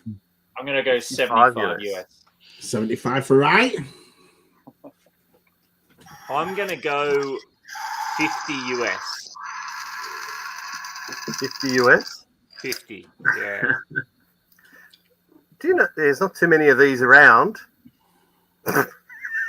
There's one And in it's kind of Australia. embarrassing, but I can't find any loose, but in box, it's the Supreme Commander, a whole $11.50. Oh, My goodness. You were way off the mark there. Who had the lowest there? I said 50. Did I win? Oh, hang on. Did I say 50 or 55? I said 50. Oh, did I? I said 4,000, and I think Scott would. No. No, Did you Well, jot I them said down, 10. I think Scott. Oh, did you, Luke? Scott Shabby. don't worry, mate. I still love you. Did you jot them down, Matt? Sorry? Did you write them down or no? Yeah, no, I didn't do that. You think, you know. Oh, well, if you didn't, I've changed my mind. I'm going to say $11. I'm going to give a point to Scott and Shabby. Hey, I heard a I couple of think 50s Scott in got that there. one, didn't he? I think Scott got that one. Bloody hell. sure, Luke. All right, Ryan, fire away. All right, here we go. I have to listen a bit better. So I've got a mask on the hook. Oh, like I'll just go wherever Luke goes for. I'll say the same thing. Oh, Right, I need to ask questions. Has it got the bombs? No, it doesn't have the bombs. But Okay. it does have the seat belts and everything Okay. else, and it all Right. works. So what's it called? that's a Thunderhawk. Oh, okay. I'm going to say 45 US dollars. 45. I'm going to say $44 US. Oh. I'll go 60. Yeah. I will go 46 US dollars. 46. Brilliant. Does it have the driver? I don't have that app right at the moment, but yeah. Oh, Just the car at the moment. just the car. Okay. Okay. Well, how about, I don't know, did someone say 55? There's a 55 one here. I said 60. It's crossed off. He accepted best offer, so I don't know what that means. But that's the closest I can find. The best. Yeah, I There you think go. Andrew was 55. closest to that one. 55. Andrew went over. Andrew went over. Oh, well, are we closest or closest without going over? If we're closest without going over, I'm taking that one. Scott's won it. Scott's won it. What's the ruling? All right, Scott, you take it. But are those There you the go, rules? mate. That's Closest without going over? Yeah, no, it's the closest without going over. Yeah. Okay. All right. So, yeah, that's you, man. All right, Mr. Shabby. Right, well, I got something we all wanted as kids and we all loved as kids. Yeah. If it's Pee Wee Herman, I'm jumping off. Oh. Teddy Oh, Ruxpin. not Teddy. But tuxedo version. That sing along. So not the normal. Oh. Bloody, am I going to find one of them on eBay? What is this Teddy Ruxpin? Yeah, but there was two versions. There was the standard, and this is like your Frank Sinatra version. You know what I mean? Of course you've got it, Shabby. Okay. And it talks, doesn't it? That's a hard one. Yeah. Does it talk? Yeah, you put it's a vintage. You put your cassette in the back. Shabby. Oh, yeah. So I is have it no idea. complete with the cassette and all the gear it would have come with, or? No, this is just him in his tux. This is like after the party. Look at it Okay. that way. So I'd say 30 US. you say I'm going to go 60 30. US. 60, 30. I feel like these are really expensive. Like I'm getting like My Pet Monster pricing vibes from these. I could be wrong. I could be off. I'm going to say 100 US. I'm gonna go 85 US. 85. Around 80, 100. Do you know there's none on eBay? This is a standard Teddy Ruxpin. Oh, he's on eBay. Start the bidding at 50. 50. Do we have 50? I'll stick with my guess originally. What was yours again, Luke? 60. Okay. I had What was 85. what? 85, Scott. I'm going to wind it back a touch to 90, just because I feel like the tuxedo one is a little bit fancier. Dear, oh dear. Okay, we're going with It's not $11 again, is it? He's in box. Stop devaluing all of our collections. I We're don't not coming know. on again. Yeah, that one. No, not that one. We'll go this one here. Looks like this one's the closest. So there's Ted. There you go. Teddy Ruxpin. He went for 91. Ooh. Ooh. Does that mean I was the closest? Yeah. Oh, Right. you are right. Yeah. You said Wow, 85, man. Good shout. Yeah, yeah. All right. Yeah, Well, good shout. good one. All right, Lukey. We'll go with you. I've got a substitute because this, considering the struggles rather than eBay, we might have to substitute this one. But I'm going to do it anyway. We'll see how we go. I knew he was going to do that. I knew it. I knew it. Now, is that an original set or is that a reproduction?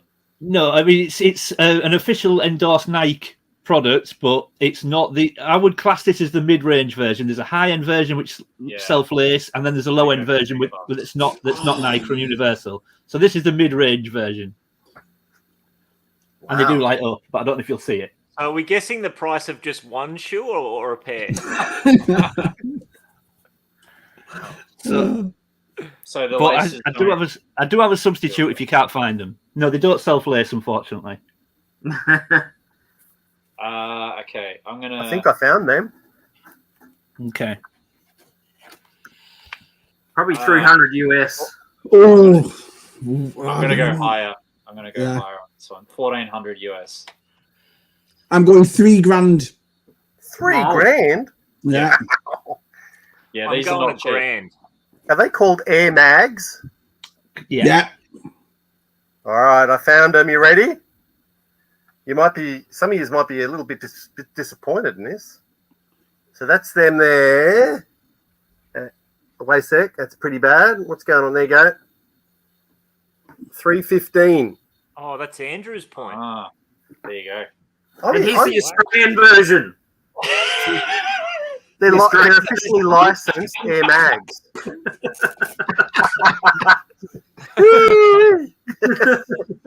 Those things.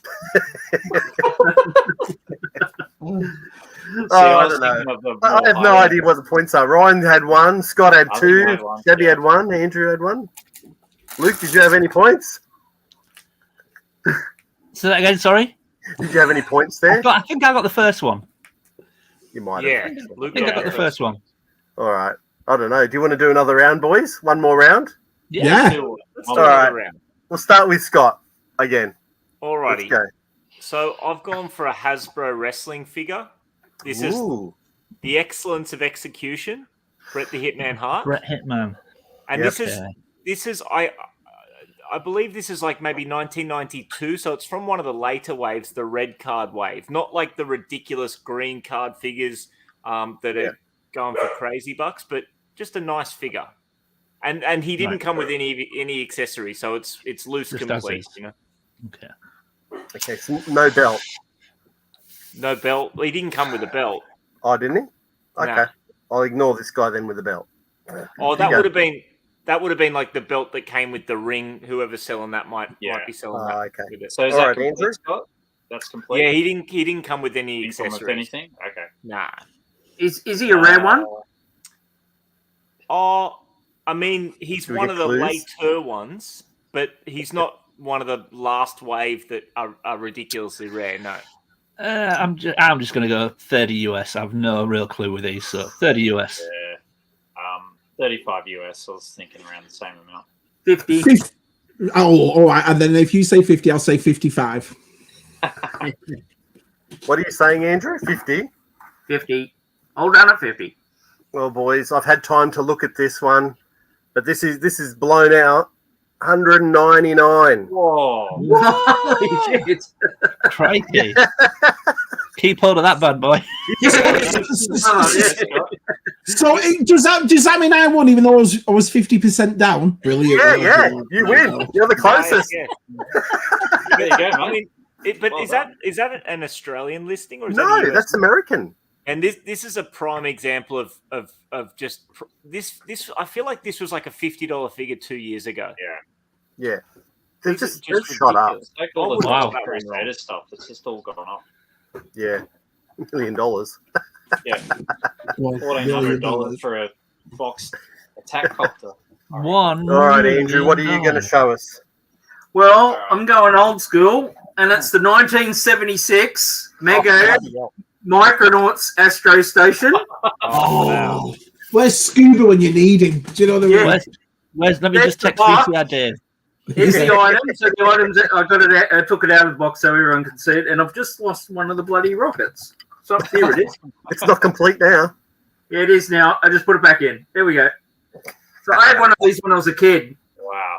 That looks super cool. Yeah, it opens up. It opens up like at the back, like a little gunner station. That's awesome. And, Wow. Amazing. and it's got a little thing. Yeah, I used to put the Mego Buck Rogers, and they all used to be in there, all the little Mego ones. But yeah, this is one of my favourite ones. So so I've got the box. So it's not mint in the box, but the box is with With it. The box though. All right. I'm Oh, going to God. go 76 I'm gonna Mego. go for 350 US. Yeah, I'm gonna go 275 US. I'm going to go the same as usual, Mike. 250. It's got a little man in there. I'll go 225. But I have no idea. I'm just having a stab. No, mine's just a wild guess. I think it's a little bit hard, this one, because it's got their complete, but they don't have the box. And the closest I can come, it's got the box, but it's shrink wrapped. So I don't know if that's original shrink wrap, but this is what we're going to go with. I think this is the closest I can find, and that bloody hell, I'm a shocker. 175. Oh, it's Wow. Okay. Okay. Wow. that's So- nice. Well over. Well over. So no points for that one because we're all Did over. everyone go over? I think it went Yeah. over. Yeah. Yeah, I was 350. Shabby was 275. That was I was 275. Yeah. Yeah, someone went 250 like usual, 25. Mike. No, it must be my accent, Ryan. I said 115, 125. So right. Hey, It's the Bilotti accent. I'm going to get so much stick for that now. I'm going to be called Shabby Oddy now for bloody months. Shabby Oddy. See, Sai would have got it. Look, 140. Yeah. There you go. One to Sai. All right, Ryan, what have you got there for second? Pull out the big guns here. Got a Street Shark Super Slammu in the box. Bloody hell. What? Or just complete in box? Who made them? Hasbro? Mattel. Mattel, yeah, okay. Street Sharks. Is it complete in the box, not sealed though? It's sealed. Yeah, it's still got the original tags and everything. Luke, we'll just stick with USR. They show proper toys on here. Do you know what I mean? Sealed 1995. box. I'm I'm going to say 250. 250 US. What's his name? Super Slammu. Super Slammu. Oh, Slammu, yeah. Yeah, I'm just gonna have to go from the guide of the other guys here because I've no clue. So I'll go 150 US. 150. I'm gonna go for 110. I'll go for 135. 135. Yeah, well, Ryan. Well, Ryan, if there was just one on eBay that actually had a box, that's the thing. You can't get them. like we could. Who wants a point? Because there's none. Okay, let me find one that's actually complete, out of box. Then There's a big difference in price between complete and sealed in box. yeah, there's none, Ryan. Sorry, man. I've got nothing to compare to. Bon bon. So what he's saying, Ryan, is Shabby was right. 115. That's what he's saying. Yeah, you're right, mate. Yeah. We'll translate it. Right. All right. Another fail. Shabby. Right, What well, have you got? I was going to show this. It's a Inquisitor clock, but I'm not going to show that now. So what I'll show now. Changing on the fly, Shabby. I'm gonna go modern because we haven't done modern yet. Yeah, So okay. it's gonna be a unopened, mint boxed Black Series Dr. Afra, which is number 87. Now she's going for a bit now, isn't she? I think, right? I don't know, Luke. Is she? Who knows? Yeah, I think she is. I mean, I don't collect or have much knowledge of the extended universe characters, but right, I'm going to say $80 US. 80. Ooh. How do you spell Afra? You spell it APHRA. APH. All right. Okay. Beauty. I'm going to go 115 US. 115. I'd say 100. 100. Ooh. I'll say That's 90. 90. All right. Well, the last one that was sold, we'll show that one. And that was for, what the France? 85.99. Oh, Luke. Yes. All right. Well done, Luke. That's 2 for you. All right, Luke. Okay. What have you got? I've got one of 2, but I'll just grab the top one. Okay.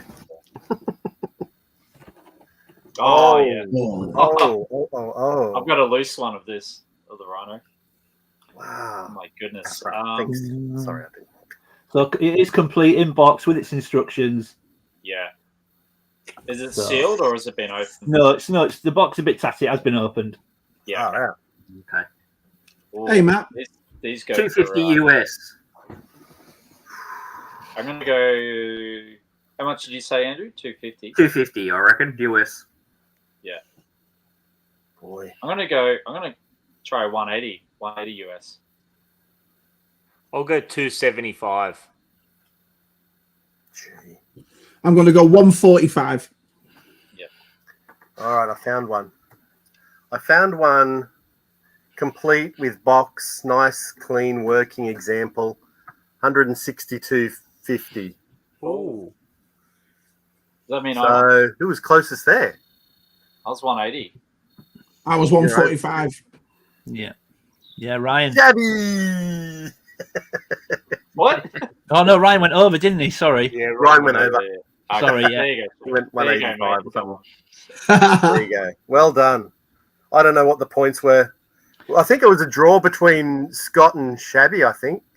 So the guest always wins. So bragging rights to you. Well, thanks.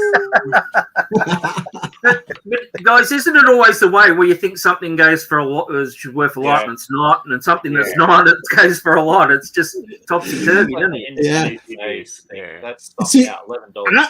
I would have thought Luke's them mags. I thought they would have been thousands. Do you know what I mean? There's different. I mean, the high end versions that sort of sell with the self lacing and stuff, they can go to sort of $3,000 and stuff like that. A lot of them. That's are what I auctioned. thought. Yeah, the high end ones, there weren't many made. I think they were auctioned off for the Michael J. Fox Foundation. And then you've got the mid range pair, and then you can get a pair at Universal. They don't have the night tick on or anything like that. But they do fluctuate. I think I looked on eBay the other night. There was a pair that went for about 300, but one of the lights weren't working on one of the shoes, so they were selling it with a fault, and it went for 300. So I've got to admit, I was quite surprised with what Matt came up with, but they do fluctuate a lot. I thought that would go a lot higher.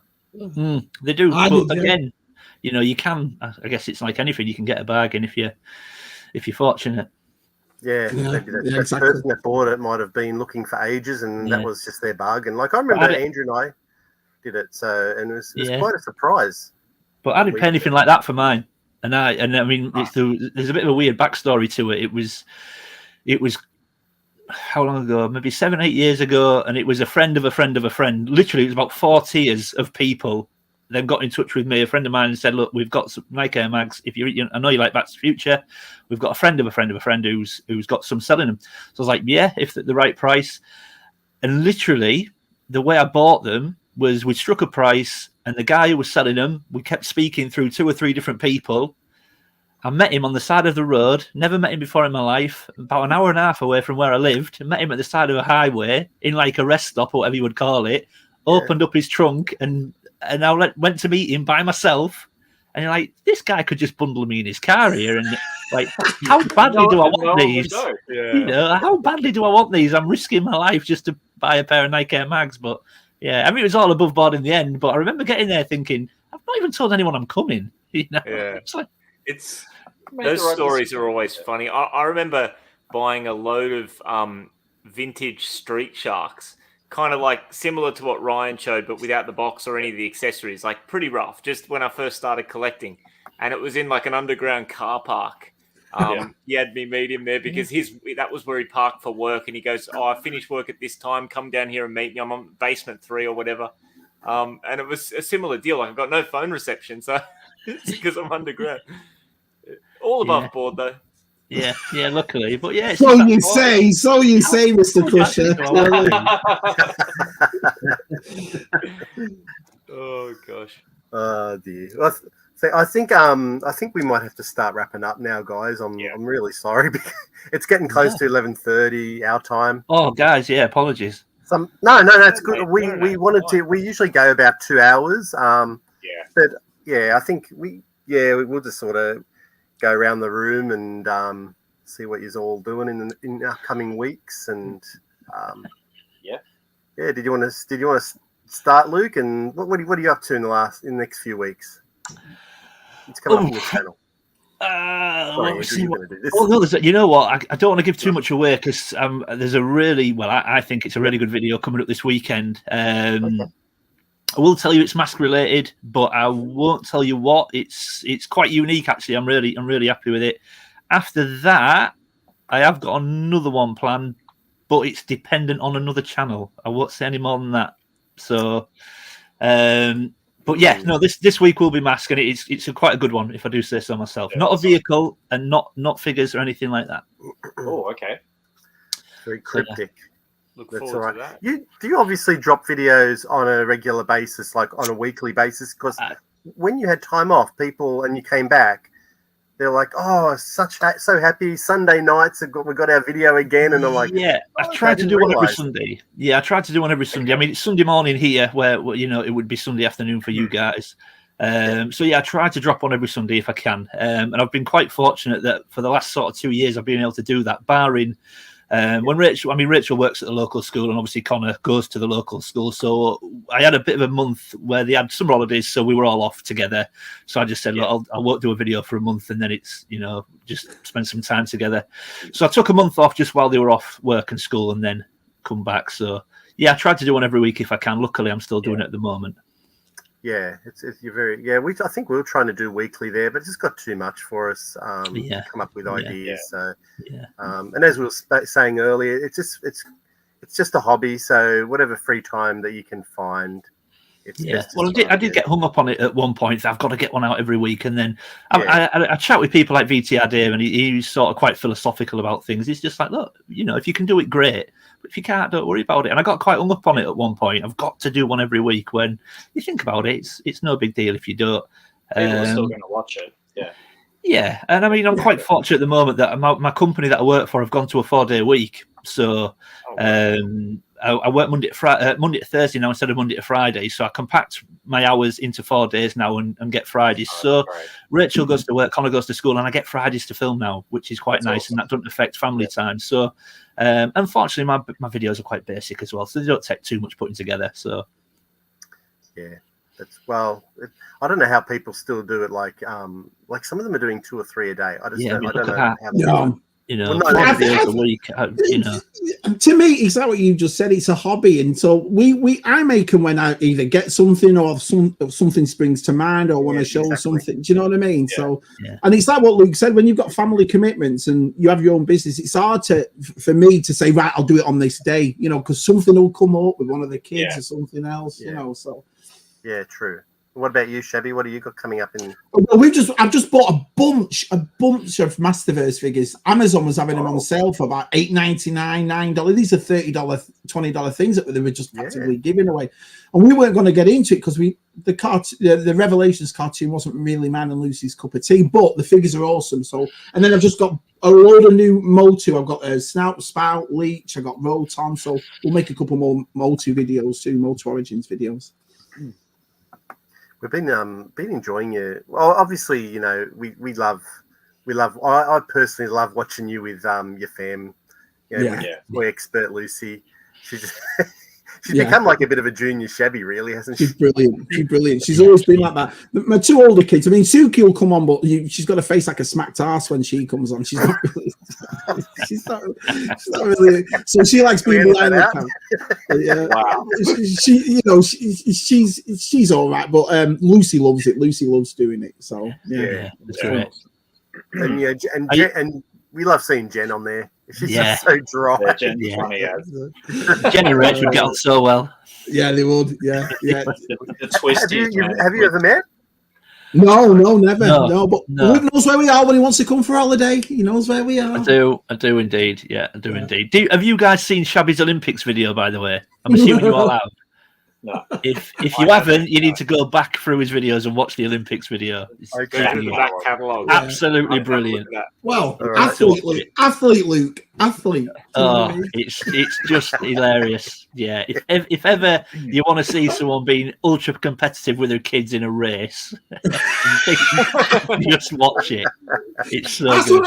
This is what we do. I mean, this is what I said. I thought if I start YouTube, I don't want to take it seriously. I want to just have a laugh and a joke. Do you know what I mean? If I can put a smile on one person's face, I'm happy with that. Do you know, that's So I get these stupid sketches, and I just thought I'm going to do Shabby at the Olympics. so you'll see it.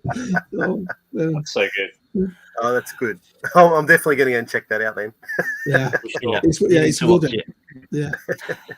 And Ryan, what are you up to, man? Yeah, I've got another video dropping tomorrow. Again from the Teenage Mutant Ninja Turtles Massive Haul. So is this what you got from your friend? You got the the box, from Toby, the party wagon, didn't you? I got about 5 boxed vehicles and about 41 carded Looking forward to seeing more of that. Yeah, that was unbelievable. Luke, he says that, but his friends at his house say to his missus, "Where's that box full of turtles? I put it somewhere." The sun's just like, so got that, and then I've got a another toy fair on Saturday, Nexus Toy Fair. So looking forward to that. Filming that, and putting that together. Good. As well. Look forward to that. Yeah, looking forward to that. Always love a good toy show. Sure. What's available on a toy show, even if you can't get sure. there. What about you, Andrew? My man. Well, I was starting to film. I've got the Pirates of the Caribbean ships. I bought them. Oh, cool. When they came out, so I've got all of them. I got the all of them bought. Even the last one where they went to a different size. They were small, more like the mask size. Right, okay. Yeah. And have you got any plans to show the West Wing of your collection room, Andy, or anything? Or? Yeah. I do move around, and you might notice the background.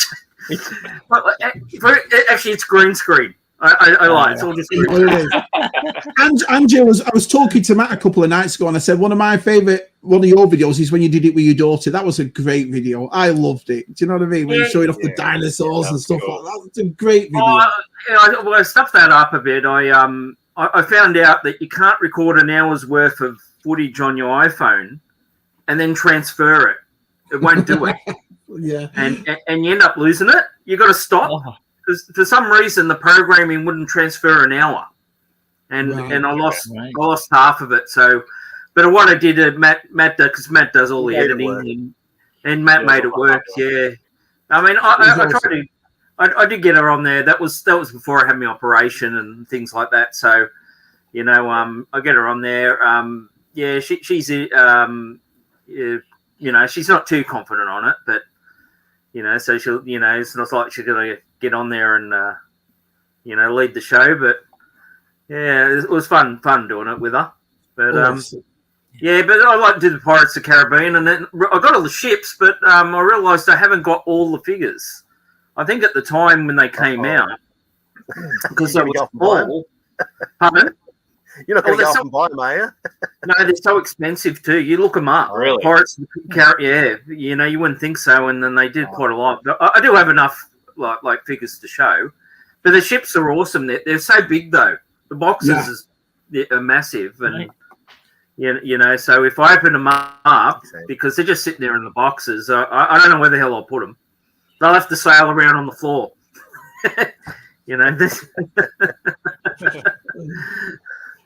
What are you up to, Scotty?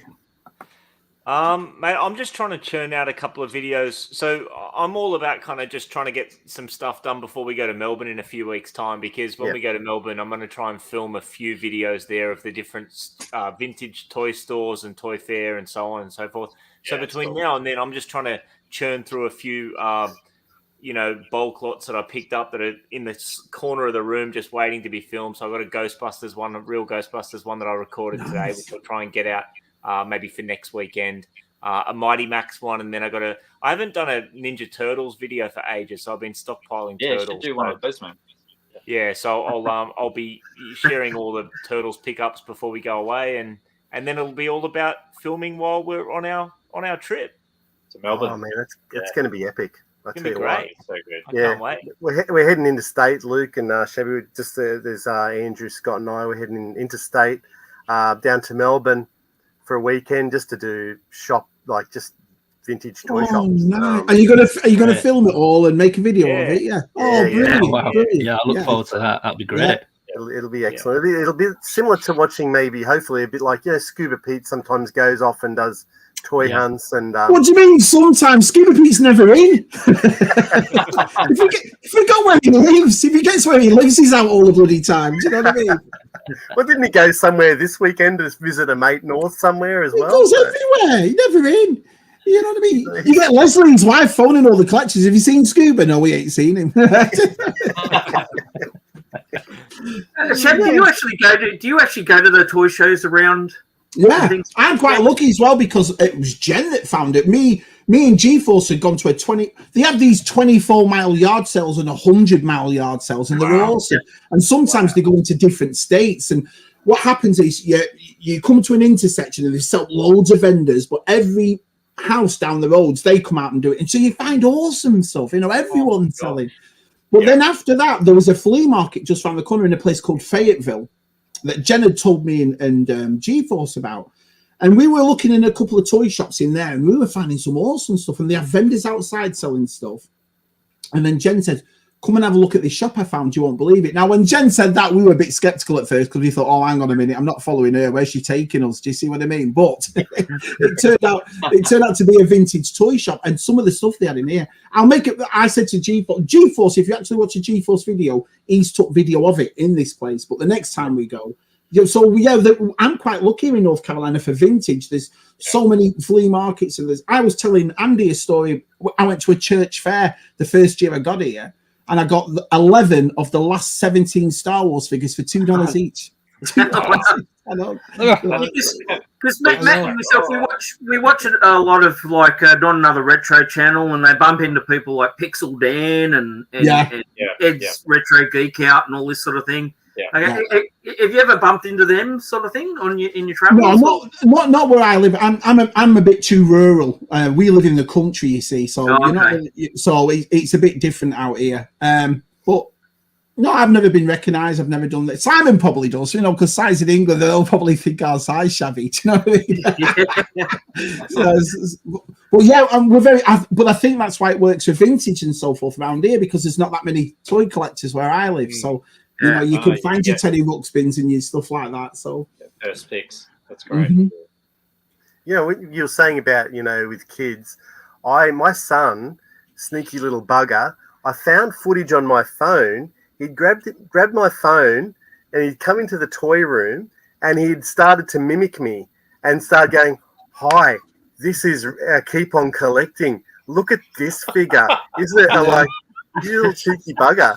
So I said to him, "Can I put this on Keep On Collecting just to show people, maybe you're a budding Keep On Collecting kid?" And he's like, "No, Dad, no, I was just mucking around. I don't want you to show people." Yeah, put it on. Cheeky bugger. Yeah. But I'd love to have him on an episode, or to do something like Toy Expert Lucy or Brianna. I'm all for that. I'm all for families getting involved, because I think sometimes collecting can be a bit lonely. I think that's why we found each other, because and it's a bit, and in a nice way. I'm not saying this in a negative way. It's kind of a selfish thing. We do it for ourselves. Let's be honest. Your wife doesn't collect, or if she does, you're very lucky. And your kids and all that. So for them to get involved with you and come in and do videos, I think it makes the world to me. Yeah. I've always looked. That's why I'll never be negative on a video. I'll always stay positive, because I'm proud of what I've built. I mean, I've only made 170 videos, but I'm proud of every one of them. So in 10 years from now, I'm going to look at this as memories. Like, oh, look how small Lucy was, or look how fat I was, or things like that. Do you know what I mean? So, yeah. My son's actually watching me, and he's actually sent a picture of the screen. Yeah. He knows I've just told the story. That's awesome. Hi, Josh. Anyway, no. Anyway, it's great. And this, you're right. It is a bit of a lone. It's a bit of a lonely thing. Yeah. Anyway, so it's great to meet everybody. Well, that's the thing, you look around now, we've got people in Amsterdam, people in America, England, Ireland, Australia, everywhere. And, it's something, we've all got different personalities, we've all got different responsibilities, but we all have something in common. And I think it's awesome. And this is why I try and build this community as much as possible, and then Luke does the same thing. And we all bring people in from our videos, and everyone gets to know each other, which is, I love it. I think it's brilliant. It is one thing, like you say, Shabby, you've just said it there. As much as I love the stuff that I'm surrounded by, you do it on your own. And until I started YouTube, it was a very, very lonely hobby. I couldn't share it with any friends, or in fact, I couldn't share it with family because none of them were really into it. And friends used to take the mickey. I mean, some of them still do. And the funny thing about it is, now you kind of feel, the minute I pick something up, I think, Shabby will like to say, I'll send this to Shabby, I'll show him what I've got on VCR table. You get excited not only that you've got it, but you can share it with someone, and they, that's brilliant, mate, or whatever it is. Whereas before, 2 years ago, you kind of got it and you were so happy you got it, but then you put it on the shelf and you go, well, that's kind of it. You know, I mean, now, we live next door to a farm, and I show the cows my toys, but they're not interested at all. I'm like,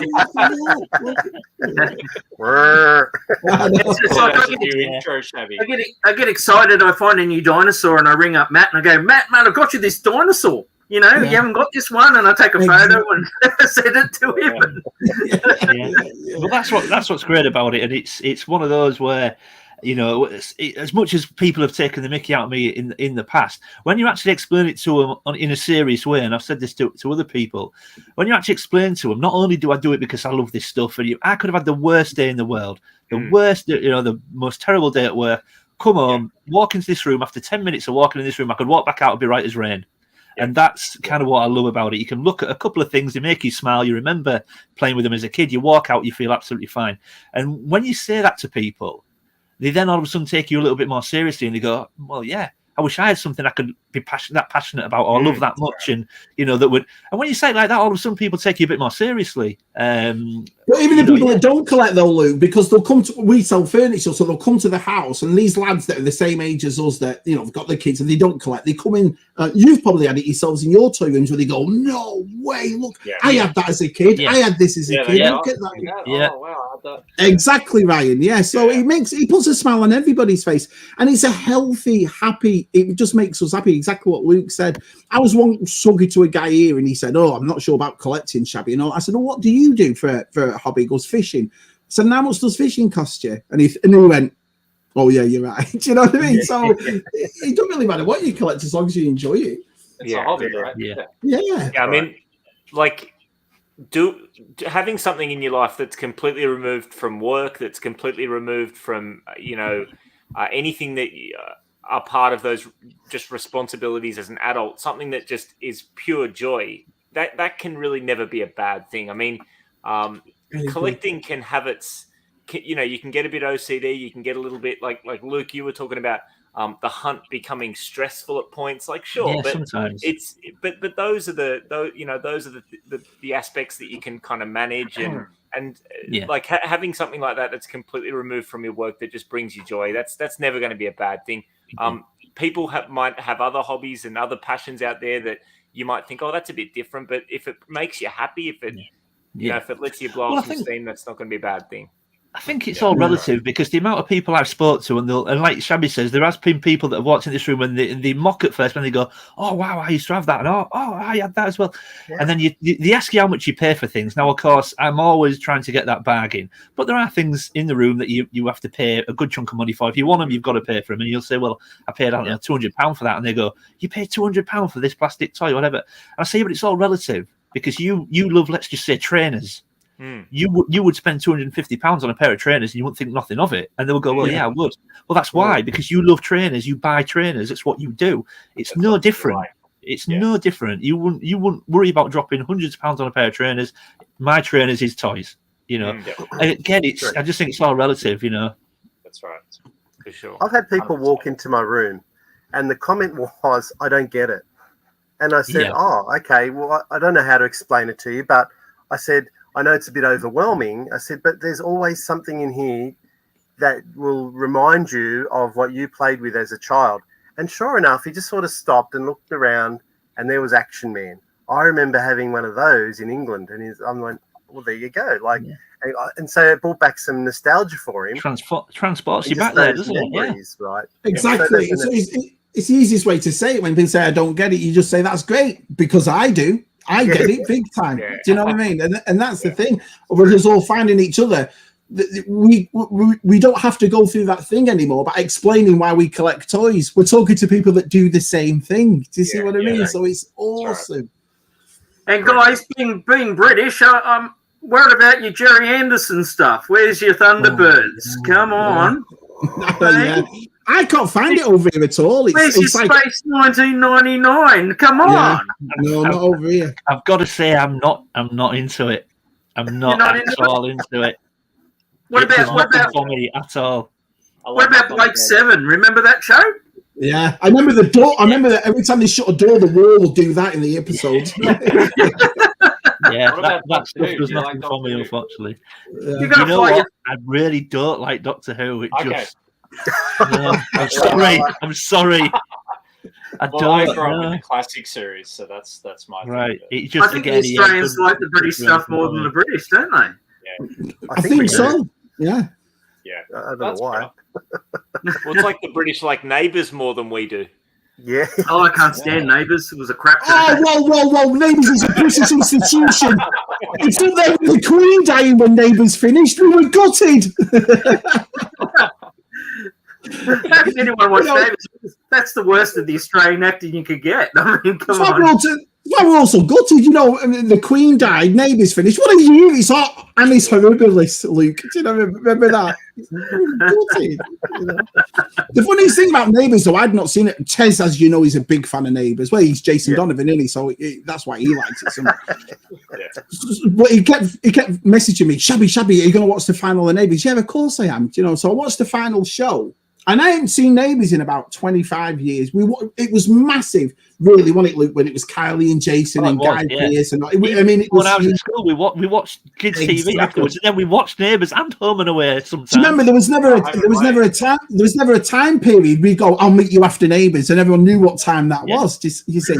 But anyway, I sat down and watched the final episode, and I realised it was all the people when I watched it. And I thought, hang on a minute, has no one been in Neighbours for 25 years? Because the only people that have come back is the people from the late 80s, early 90s. Do you know what I mean? So, Neighbours was massive. I can't believe it. Well, you know, there was a time where I watched. I used to watch Home and Away and Neighbours as well, but that was in the. I think I stopped it. Don't forget Prisoner Cell Block H with B. Smith and Lizzie and all that. Well, some massive fans of Prison. Oh yeah, Sunday nights. Oh yeah, your mum would let you stay up even though I had school in the morning to watch Prisoner. Do you know what I mean? So, yeah. Never. You used to bring me roses. Are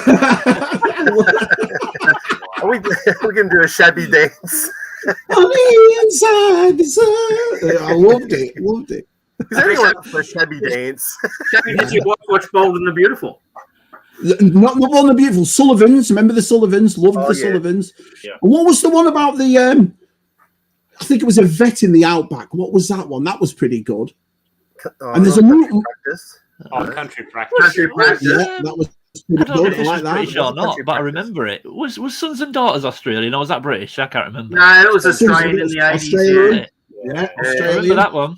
Yeah. We grew up with it all. I've got to be honest. We had Australian shows just as much as we had American shows. It was a big thing for us British growing up. Australian shows. Yeah, well, we had all the Hogan funny ones. Yeah. Yeah, exactly. So Yeah, we had all the British shows on ABC. Flying and all that. Doctors. Yeah. Flying Doctors. Right. That was awesome show. Right, got it. Yeah. Flying Doctors, yeah. Exactly, Bri, yeah. That's I excellent. mean, I grew up with British shows like Wormel Gummidge. Remember that one? Wurzel Gummidge, Yeah, remember that. Yeah, you know, he was a doctor, of course. He was the third doctor, yeah. Well, what it was about Doctor Who for me was the I don't know what the guy was called, the head of the Daleks. It was half an alien. It used to scare Davros. It used to scare the life out of me as a kid. Yeah, there he goes. Yeah. Oh, wow. The Cybermen used to freak me a bit as well.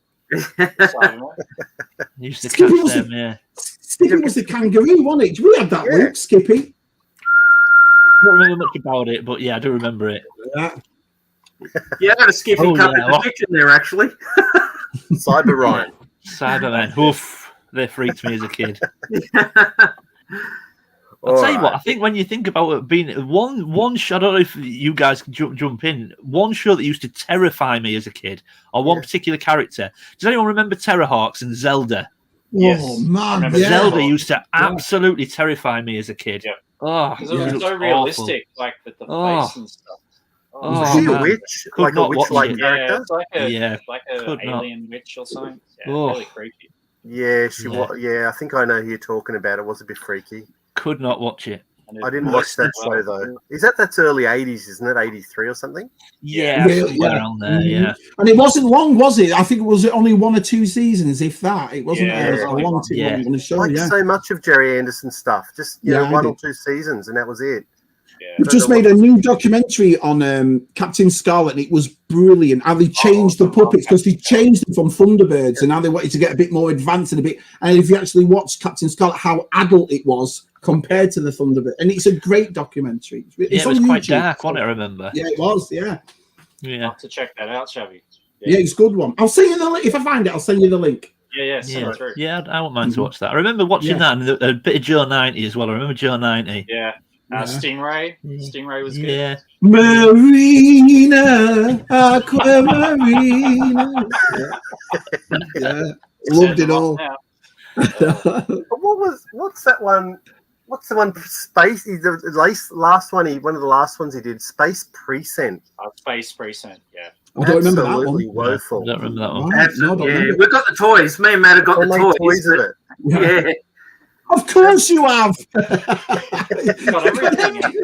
You got everything. Andrew has every toy. No. I don't have any visionaries. There you go. No. Oh, man. I don't have any What's the magic. chance? Romantic. The best thing about yours, Andrew, is that TARDIS door. And then we were all on the edge of our seat watching it glued, and you opened it up, and it's full of Doctor Who figures. Well, except for Luke, because he hates Doctor Who. But the rest of us went, oh, wow, this is awesome. Do you know what I mean? Yeah, well, I've got I didn't show it, but I've got the lamp. The only thing I haven't put done on it is the lamp. And what I did is I rang the BBC one day, and the secretary, I said, I'm calling from Australia.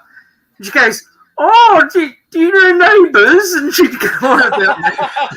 I go, holy shit, you know. I go, that's crap show, but anyway. Oh, brilliant. I mean, I live in the next street, anyway, but. Down the road.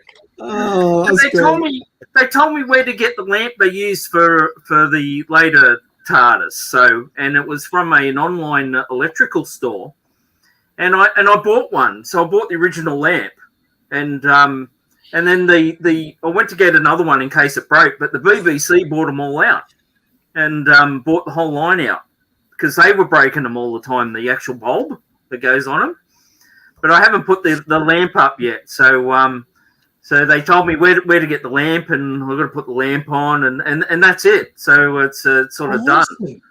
Yeah. Was it expensive? You don't have to Um, tell me the price, but it sounds pricey to me. This. No, it wasn't. It was an online electrical store in Copenhagen. I think it was like 130 Australian or something. And I tell you what, it came out to my house in Australia in about 3 days. It was quicker. Wow. Yeah, it was quicker getting it than one from from 2 suburbs away. Yeah. Yeah, but I mean, Matt and I went, and Ryan, of course. Ryan's big. He's got his TARDIS as well that he walks through. You got to do more of that, Ryan, when you do your episodes. Yeah. Go back to walking through the TARDIS and I'm gonna bring that back in the intro. So. Oh, yeah. nice. Yeah. Awesome. For our British fan base. Talking to you, like, Yeah, All right, gentlemen. We might have to wrap it up now. I'm sorry.